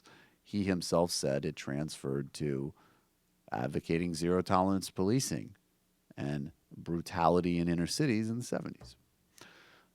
It's all, and it's no surprise that the Chicago PD had secret torture facilities, right? Zaron, did you hear Sam Harris had Charles Murray in his podcast? Like, he isn't even trying anymore. Oh, he's trying. Keep those numbers up. Joseph Ballin. So, MR, on one hand, you claim that Russia, quote unquote, allegedly interfered in the 2016 U.S. presidential election. But at the same time, you supported the EU-U.S. coup of the democratically elected president of Ukraine. and is literally funding Ukrainian neo-Nazis. Fuck you, man. You have no room to speak about interfering with other countries' elections if you're literally advocating that. I actually just was descriptive. I said that that's literally both Russia, the EU, and the U.S. had interests and factions in Ukraine. I don't know the extent to which Russia's interfered in our elections. I would say if they did do hacking, which Matt Taibbi thinks they might have done, it's that's a slightly different level. But I've also, said from the beginning, of course, the United States interferes in other people's elections, and of course, that's a problem. Would like an investigation into that. I too. would like it. I would do like it all together. Yeah, exactly. How about we have a global truth and reconciliation? How about we have a truth and reconciliation and a global church commission, just like in the 70s, that has to do with the human rights violations and coup instigations of every intelligence service in the world, and the role that private corporations play in violating our privacy and civil rights. On board. There we go. You might be on board for that unless it implicated Russia or the Assad regime or Tulsi or something. Yeah, exactly. Why don't you talk about the EU military alliance that de facto expands NATO into EU countries? Well, of course, the EU is going to get serious about military spending and defending themselves if Russia's expanding as well. You know, these things go in all ways, okay? We instigate, Russia instigates, and the EU is going to want to preserve its own project to some extent because, believe it or not, for all their flaws and all their bullshit, they've produced a fairly nice situation for themselves in Western Europe over the last couple of decades. Why don't you talk about a 2% military spending required by all NATO countries, increase militarism? Let's talk about the crimes in NATO. Let's talk about the bombing of Serbs. Well, I don't really know. I mean, as you know, well, I'm sure you don't know, but that was a slightly more complicated situation. Afghans and Libyans by NATO imperialists. Well, we do. There is a massive buildup of NATO troops and missiles on the Russian border. That's true. There may not be a nuclear war, but there could be a full-blown ground war in Eastern Europe if this keeps up. This Russia fear-mongering you guys are peddling needs to fucking stop. Okay, I genuinely mean, even if you think that any type of conversation about Russia that is anything less than laudatory or justifying is, I guess, like, my honest question is, are you that deluded that you think that a segment on Mike Flynn taking money from Russia and a convergence of interest between the far right in Russia and the far right in the United States by a lefty podcast YouTube show is going to help instigate a ground war in Eastern Europe? Is that something that you actually think? Because if that's something you actually think, you should at the very least take a news fast for a couple of weeks. And I mean that really seriously. What is stopping Russian troops from walking into Ukraine, Poland, and Baltic states if Trump takes out Assad and DPRK? Trump, again, where you think he's whatever. He's we spent too much time on Joseph Biden. I know. We're actually incredibly generous with you. Colin Doucet. Oh, he wants me to do this as right-wing Mandela. I cannot believe that kafir Ben Carson had gig instead of me. Michael, who do you think portrayed Mandela better, Idris Elba or Morgan Freeman? Actually, Morgan Freeman, although neither of those movies are great, unfortunately. Okay, Sam I Am has an anti-Muslim thing. Bertelmecht, do you all see Chait was chating again this morning? I used to just tweet. No, I didn't. I used to just tweet piggy poop balls at him, and I told him I was going to stuff him in a locker, which is all well and good. My new bit is accusing liberals of being Russian agents. I mean, it makes sense. They propped up an insanely weak candidate, yes. When pressed, justify these actions in nearly unintelligible English that it suggests English as a second language and finally demonstrates a slavish devotion to a single figurehead. I mean, what other motive could they have for attacking America's most popular politician or haranguing Dems for listening to the most popular politician? They must be splitters and saboteurs. I think this is the most brilliant theory that I've ever heard. Where are the pay stubs, Chait? How much is Putin paying you to keep us from having a legitimate left electoral alternative to fascism? Putinite scum. That's fucking brilliant. I'm jumping on the whack liberals who don't like Bernie or Russian agents bandwagon. Don't listen Bernie Sanders. He hate the African man. African American Negro. He hate. I have column in New York Magazine talking about why Lena Dunham should be 2020 nominee. If you don't support it, then you are a misogynist. Let's have a meeting at Aspen Institute. Okay, you're calling from the 610 area code. Who are you? Where are you calling from? Hi, Michael. Hey, man. Michael. Oh, hey, Michael. What's going on, buddy? Hey, I wanted to talk to you about, did you see the New Hampshire state lawmaker who was the founder of the Red Pill? Yes, I did see this. I forgot about it. I did. There's a Yeah, New I know. Hampshire state rep, and somehow they tracked his IP address, and he had helped create one of those like anti-woman red pill forums and Reddit, right? On Reddit, the Red Pill on Reddit, which is, I think, the largest MRA forum It's definitely up there. on the internet. It's the one I go to the And, most. Matt spends a lot of time there, yeah. To circle back to the misogyny inherent to conservatism, and this is like the least surprising thing that I've ever read, because the fact that this actually, and he's not being forced to resign immediately. Right. I mean, he wrote about how he, pump and dumps women and, every kind of Ugh. MRA thing. Right. It's a Right. shame Bender isn't here because, or Binder. Bender on a Because this bender. is just insane. That is insane. Yeah. What's Yeah. up with New Hampshire politics? Because those two of those women on that Trump voter panel with Allison Camerata on CNN this Yeah, week, it they were both former New Hampshire Some state weird representatives. shit going on in New Hampshire. Well, man. here's the thing about New Hampshire is they only represent like 8,000 reps or people, if I remember correctly, whereas here in Pennsylvania it's like 70,000. North Dakota's So got for something like them that, it's too. kind of like, it's basically the equivalent of like a school board member.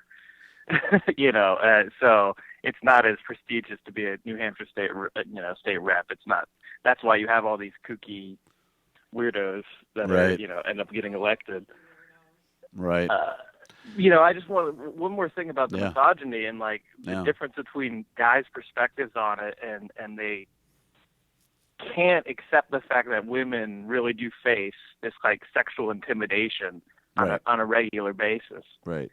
They think that, well, if I don't do something, therefore it doesn't exist. Well, it's the same Or I version. didn't It's the intend to same do that. version. It's the same. It's also the same version that you see there's a very big contingent of conservatives from, Harrisites to Republicans, where it's like being called a racist is like way worse than racism.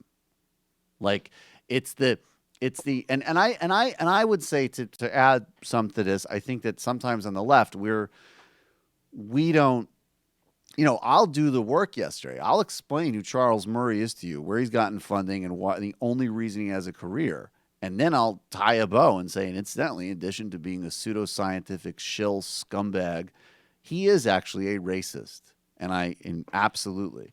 Sometimes we just, we throw these words around without backing them up or whatever.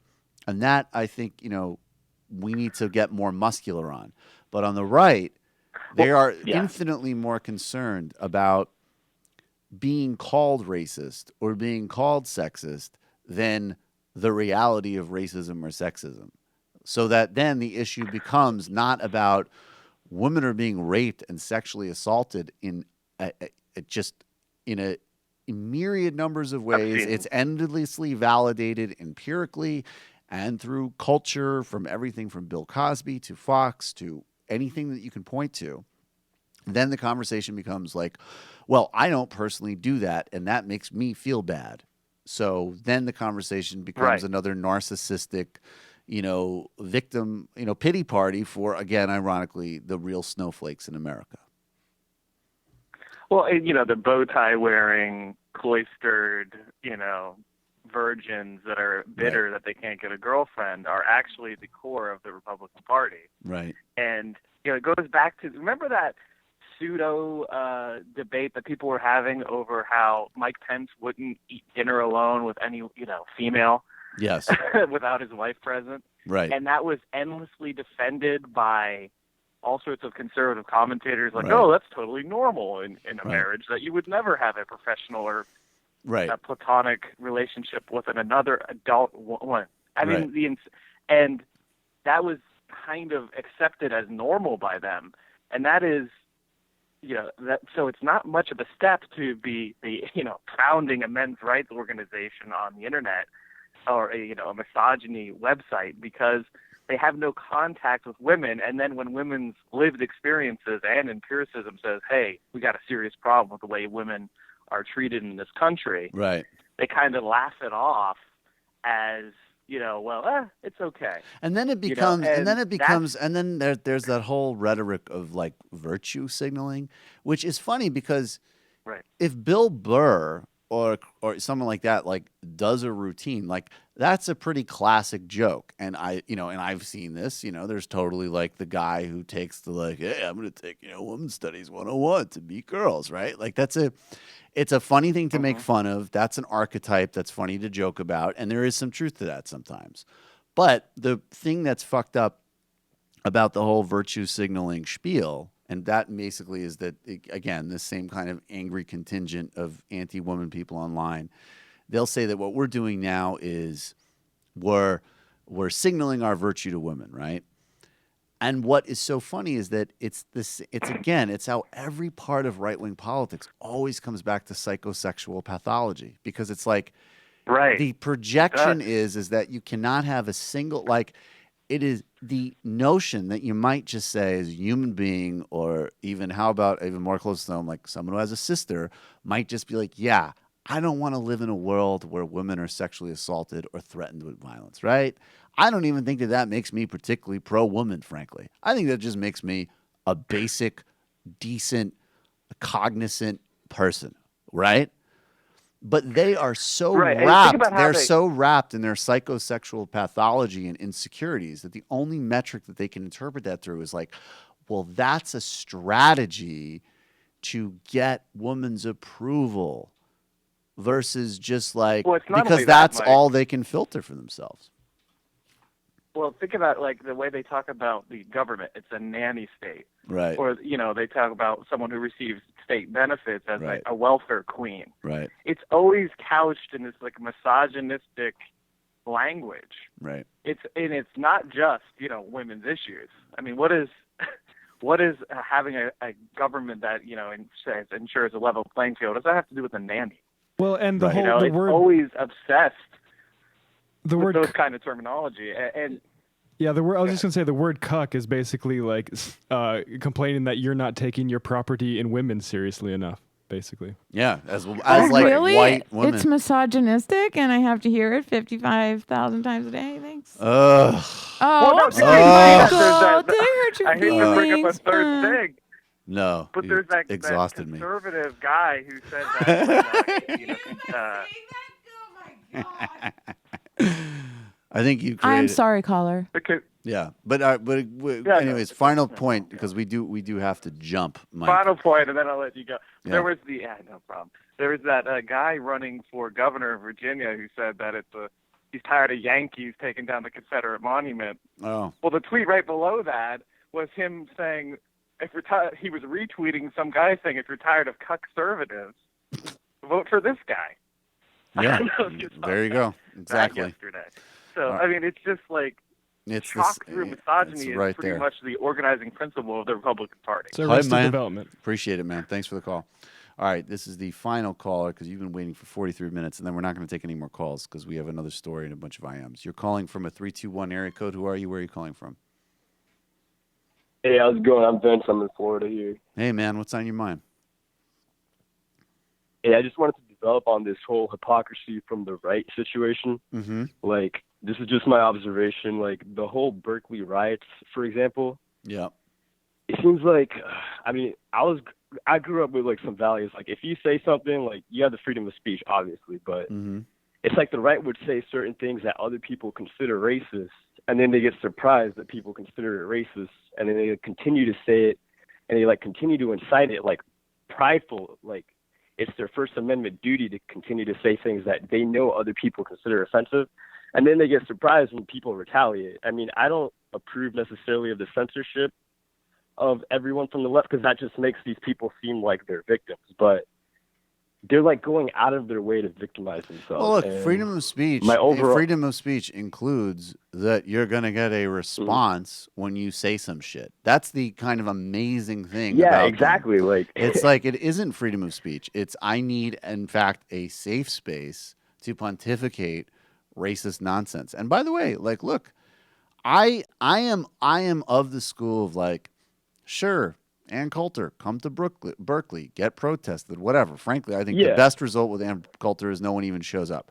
Richard Spencer, that's different. And Antifa should be around when he's around. That's all I'll say. But the other point is with these people though is that like Berkeley's not obligated to give you a place to speak. Your TV station is not obligated to give you a show. Right. So these are the same people that think that and that's the irony of so many conservative pundits is that they've been in the conservative pundit welfare cocoon their whole lives where they're endlessly subsidized in many cases by old racists and, other demented people. And they have their own kind of direct pipeline to consumers. And then all of a sudden, people who have this market fanatic ideology and everything is, a safe space and a snowflake and all this nonsense, they actually think that they are obligated a hearing and that their freedom of speech is, their radio show doesn't get canceled, their TV show doesn't get canceled, their appearances don't get canceled, and that nobody says anything in response to them. And the reality is because that they're not making enough revenue, obviously. Right. Yeah. I appreciate the call, man. Thanks. Were you going to say something, Matt? All right. Final call. Guys, I can't take any more calls, but I will take this final one. You're calling from a 954 area code. Who are you? Where are you calling from? Michael? Yeah. Hey, it's Michael from Miami. What's up, buddy? How you doing, man? I know that the big guy's out of town gambling his brains out. I don't see it as him being the big guy, Michael. My old Air America spy say your boss is quite the lush. And when he's out there, he drinks like a fish, apparently. So I'm just saying, although I love him to death. But I think apparently he's quite the fun guy to deal with. By the way, he still owes me a bet from the election. I think he's too embarrassed or depressed, as are we all, to pay up. But I'll deal with him later on that one. That sounds good. I just want to commend you and the gang for doing a great job. I know this isn't meant to be a suck-up call, but I'm amazed because I've been following Sam since his days with Janine when I lived in Los Angeles, and it's really amazing to see the breadth of callers and the net that you guys are casting. It's impressive. So congratulations. Appreciate it, man. Good work. Thanks. Real quick, you guys are more micro guys than I am. I'm more a macro guy. I don't agree always with you. have been. I think you're micro. Well, I I'm mean, you guys, macro. but you get into the nuts and bolts and the weeds of the stuff, and you guys do a great job of that. And Thanks, I don't man. always agree with the positions you take, but it's always it's an illuminating process for the most part, and I Appreciate appreciate that. Thanks. The one thing I would say is I think a lot of the stuff, for instance, your last caller talking about the Berkeley free speech situation. Yeah. He's dead on the money for a number of reasons, but if you drill down, a lot of the motivations, even the stupid things they call people, snowflakes, cucks, all this, it basically comes down to two things. You're a wimpy, limp-wristed guy who doesn't stand up and have the balls to take care of his own stuff, which is where all that snowflake crap comes from, Right. and to be cuckold and all that other nonsense. Right. I don't think it's necessarily a misogynistic tendency, although that happens to be one of the unhappy results and byproducts. But this has all got to do with wanting to be in 1952 America again. Right. They want it physically, they want it economically, they want it socially, they want it culturally. That's what they want. Yeah, I agree. Everything drills back to that. Yeah. Everything. Well, everything that they do. And I think that there's a lot of, there is definitely among, at least online, there is this contingent of, guys in their 20s and 30s who are, in some cases, they're underemployed, or in other cases, they work in tech, and they actually have a pretty physically very safe, very comfortable, very safe. There's nothing, and and then they build, they need a guerrilla mindset. They need all of this stuff. There is this. You need an There enemy. is this. They need an enemy. But they also need a fantasy framework to put some hardening or some vitality over their resentments and their softness. And, I think some of this stuff could be, expressed in healthier ways. Like people used to say I was an asshole when I would say, I used to make the joke when Binder would do these stories, and I would say, take a shower, take a run, like learn a sport. And I know I was kind of being a jerk, but not really. Like that's kind of what it comes down to. Like you just need to go They need an outside. outlet. Well, you guys are demographically closer to the target group you just talked about. So Right. My Right. staff, is in that area, but I don't bother with trying to figure out what they're doing. Right. Maybe there is that resentment, that lack of purpose that you're It's part of describing. it. There's It's that part of it. need to believe to a club. I don't know. I think Maybe it's you're part right. of it. I think it's part of it. And I think that it's, and then there is that general conservative thing where you have a fantasy about an era gone by, and then there is the super specific concerns of like, oh shit, Sam always says this, the pie's getting smaller, and now, the playing field's getting, evened. So I think all of that kind of comes into play, but a lot of it does have to do with that there isn't clear roles for people anymore. There isn't this kind of sense of like, this is how you're a man and this is what you do, right? And obviously, and and the so changing people roles have always been troubling. and the change, yeah. So you need to find a new framework for understanding it. So what some people do is they go into pseudo-scientific nostalgia and build a whole worldview around their resentment and paranoia, and that's conservatism. Yeah, Yeah. we could do this all day long, but Yeah. I'll leave you with this. I think if you look at the entire modern conservative movement is built around the premise of trying to undo everything that took place between 1964 and 1973. Yeah. Basically, that's it. Every economic policy, every foreign policy objective, with some exceptions, obviously, things like 9/11 kind of intervene and do that kind of stuff. But you look at the relationships between the sexes, between the races, between anything that has to do with income inequality. It's all an attempt to wind it all back. That's all it is. These people are essentially, they're cavemen and women. Let's face it. And I'm sorry, Kelly, there's women who are just as bad as men in this situation when it comes to espousing modern conservative values. Modern conservatism is based on selfishness, hate, and intolerance. That's basically the three tenets of its triad. It doesn't really go beyond that. Right. And everything else is a byproduct. Even Trump, even though there's economic dysfunction, and let's face it, there's a lot of people who feel displaced, and Barack Obama has a lot to do with what went on with that, but for other reasons that we can't discuss right now. Right. But the fact of the matter remains, those economically displaced people felt like there was nowhere to go, and so they just kind of folded right in with this narrative that was sitting out there like low-hanging fruit to grab. And it's a shame because they're going to wake up in 12, 15 months, realize they've been conned by a guy who runs a bad three-card monte game, and we're going to be hopefully, right back where we are. maybe not. Hey, I appreciate the call, man. I appreciate Good luck, it. fellas. Thanks. Folks, take care. Bye-bye. All right, let me just do these stories really quick because we do need to hit them. So Mike Enzi has never been a particularly flashy figure. He's a senator from Wyoming, and he's hung out in the Senate and steadily voted to pollute the environment and shovel money to wealthy people and reward donors and, what you do as a good, bread and butter Republican legislator. But this happened just on Thursday. He was speaking at Gray Bull High School and Middle School in Wyoming. And now I'm going to quote now from the Huffington Post. When a student asked him what he was going to do to help LGBTQ people in Wyoming. And Enzi responded in this way.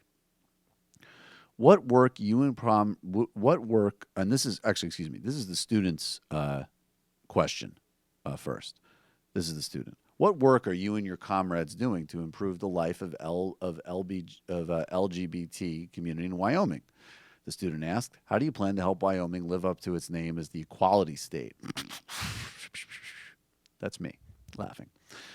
This is Enzi. There are a lot of problems that don't have a federal one-size-fits-all solution, says Enzi. Of course, immediately the bullshit meter is going off, and this is, of course, his next play for not having things like marriage equality, or obviously, let's do it on a state level. But then it got a little bit more interesting because we went from generic anti-gay rights, legislating to something a little bit more interesting. Everything can't be done by the law. And that's one of the problems we have in this country, thinking that everything can be done by the law. Well, actually, a lot of things can be done by the law, like ensuring civil rights for everyone. But that being said, I agree that you literally can't do everything by the law. What we have to have is a little civility between people. All right, maybe he's saying, look, even if you're not a supporter of gay rights, you have to be decent to gay people around you. All right, maybe that's his olive branch he's offering this student. Sounds potentially promising. He goes on. This is Enzi. We always say that in Wyoming that you can be just about anything you want to be, as long as you don't push it in somebody's face, the senator went on. I know a guy who wears a tutu and goes to bars on Friday night, and is always surprised that he gets into fights. Well, he kind of asks for it. That's the way you wind up with that kind of problem. I'd be interested in any solutions that you have for how we can make that work better. First question is, who is Mike Enzi's friend in the every Friday night tutu guy? That sounds interesting. And, of course, after dodging a sincere question on legal rights for the LGBTQ community, Enzi circled into the whole gay guys just show up with tutus at bars and get into fights. When, of course, we know that obviously transgender people are murdered at a much higher rate, and gay people are regularly physically assaulted because of their sexual identity. Enzi, of course, apologized, and I'll just summarize the apology statement. He said, no person, including LGBT individuals, should feel unsafe in their community, blah, blah, blah. And I just want to circle in on this right here. I regret the poor choice of words. Fuck you. I just touched on this briefly because we're in a situation where if the left continues to be marginalized, we might have a blowout win for Theresa May over Jeremy Corbyn in the UK. Macron and his very deep neoliberalism is the protection against the neo-fascism of Marine Le Pen, and we've seen this global decline in popularity and trust for institutions and for centrism and establishment. And as I always say, the positive side of that distrust leads to Bernie Sanders. It leads to dealing with inequality. It deals to redesigning international security frameworks, dealing with the environment, decentralized solutions, the good stuff. The bad stuff, and this is the direction we're going in, is that, it leads to Trump. It leads to things that are even worse. I think that Barack Obama and Angela Merkel are probably two of the only figures right now that are in that global establishment center that have some credibility and popularity with their public. Certainly Obama is internationally incredibly popular. He still, I believe, is plus 50 in the United States, which is not a bad number at all. And this is why his staking $400,000 to give a Wall Street speech is an awful idea. That even Matthew Iglesias gets is an awful idea. And Aaron Blake has a write-up in the Washington Post outlining why this is a bad idea. One is it sets a dubious precedent. Obviously, a lot of other people, including, of course, Hillary Clinton, profited off of giving these speeches. And it just sort of, even though the speeches were nothing particularly significant in and of themselves, it helps deepen that distrust, which, especially if you're trying to preserve the kind of quote-unquote mainstream consensus, your core interest should be in restoring that credibility. And everybody knows that, I don't think Elizabeth Warren, I don't think Bernie Sanders is going to get invited to give these speeches. These are politicians that are either actively favorable to Wall Street or generally favorable to Wall Street, like Hillary Clinton and Barack Obama. The third point, I'm skipping ahead a bit. Democrats are trying to become the anti-Wall Street party. Well, sort of, ish. You still see a tremendous amount of resistance to the actual Bernie Sanders agenda and the most popular politician in the country. You still see a lot of equivocating and prevaricating from Tom Perez and everybody else. And this sets Obama out as still in many ways the leader of the Democratic Party as firmly being on the side of not getting it, which matters first and foremost on the merits, because Wall Street is a global security threat, as we've already seen with the 2008 meltdown, and also the politics and the optics, which is reinforcing that even a guy like Barack Obama, who people find much more personally likable and trustworthy than the Clintons, as an example, is still just cashing in. How much is enough? You get paid millions of dollars to write a memoir. You're getting hosted at plutocrats for vacations across the Caribbean. And you really need to also take 400 grand, do a healthcare talk at a Wall Street bank. And then the fourth reason, and this is perceptive, Obama himself discussed the corrupting influence of such arrangements in his book. And I'll quote now. Jonathan Cohn tweeted something Wednesday morning that I thought was really interesting. There's actually a section in Obama's 2006 book, The Audacity of Hope, that describes the, quote, subtle and corrupting influence of arrangements like this. Here's the excerpt. It's long, but it's worth digesting, and I'm just going to read from it. The scope of your interactions. You may fight it with the town hall meetings and listening tours and stopping by the old neighborhood, but your schedule dictates that you move in a different orbit from most people you represent. And perhaps as the next race approaches, a voice within tells you that you don't want to have to go through all the misery of raising all that money in small increments again.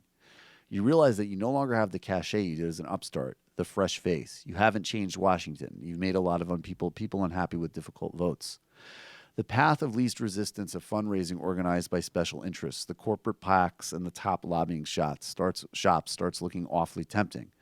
And if the opinions of these insiders don't quite jibe with ones you once held, you learn to rationalize the changes as a matter of realism, of compromise, of learning the ropes.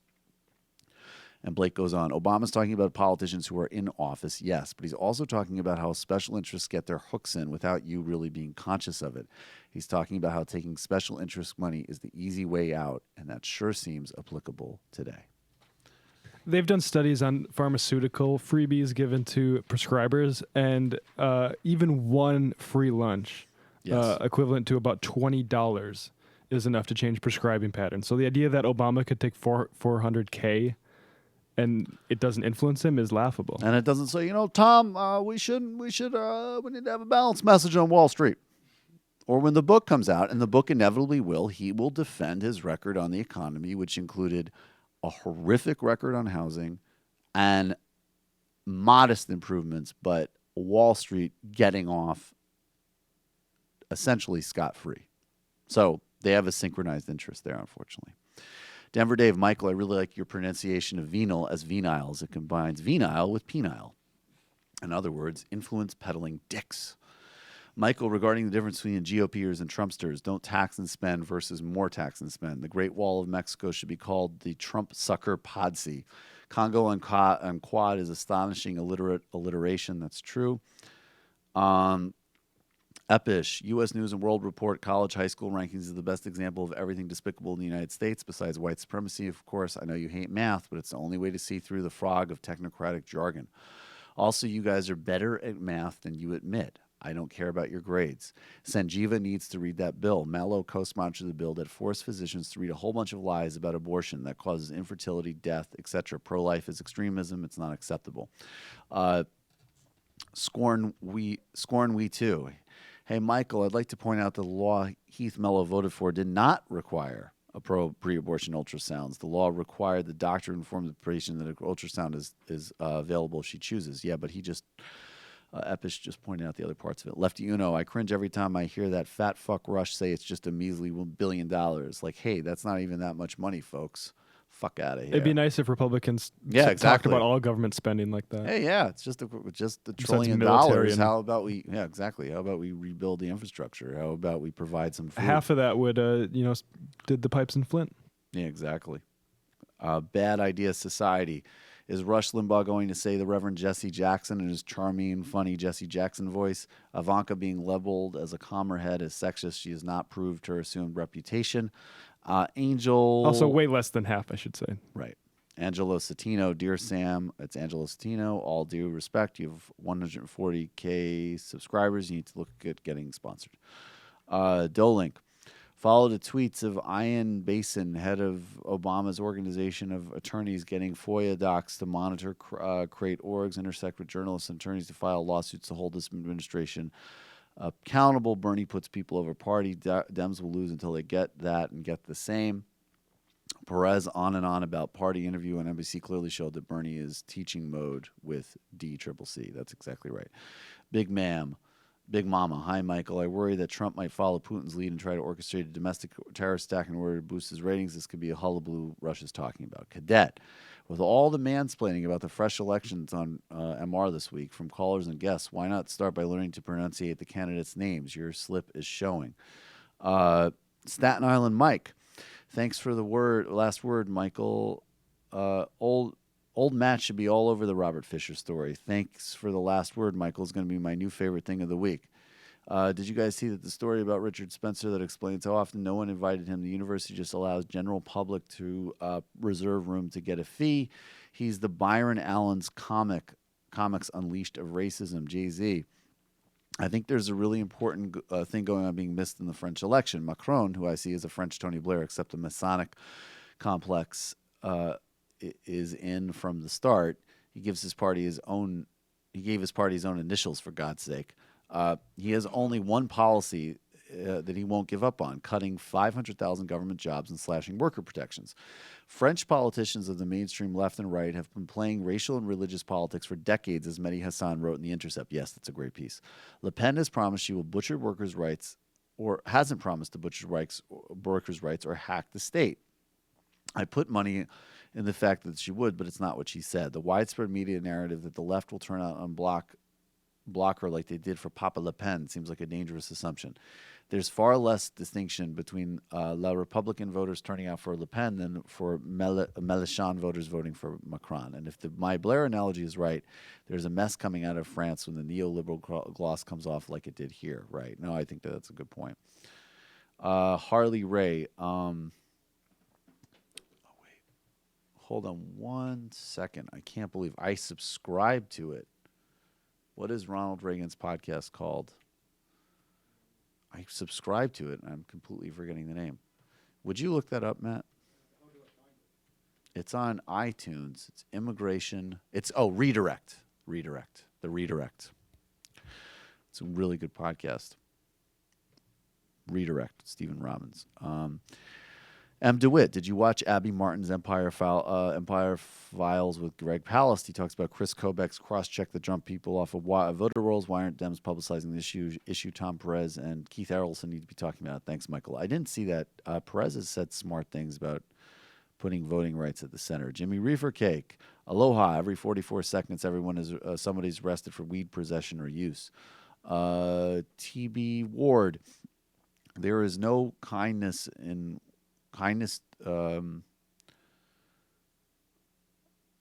there's no kindness to women in protecting them from making potential dangerous choices like joining college, military, workforce. Why don't we tell our young men don't become an entrepreneur, or one of your partners might sell you out, or don't become the leader because assassinations aren't going away. Blackjack. Wait, why would you only tell? He was saying that men neither should be that- said. Neither should be said. He Yeah, was making the but analogy. also women can. Well, do I this know, too. but he was trying to say. Well, it wasn't good. There you have I it. don't appreciate that. I Not good. Bad. The I am, you tried, but it wasn't a good job. The Jake Leo. Did you see the Nation article on Heath Mallow, candidate for mayor of Omaha, thrown under the bus? Says he holds no different standard from others like Tim Kaine. I agree. All right, I'm only going to read 3 more IMs. Bullplug. Alex Jones' kids are in midlife crisis actors. That's funny. Johnny Cupcakes. Trump won't switch for 12 months or 15 or 48. Not only was nothing he said during the campaign a deal breaker, Americans, particularly conservatives, are averse to admitting a failure, so they'll vote to reelect him even if there's uncontrovertible proof of Russian collusion. They have to be outvoted.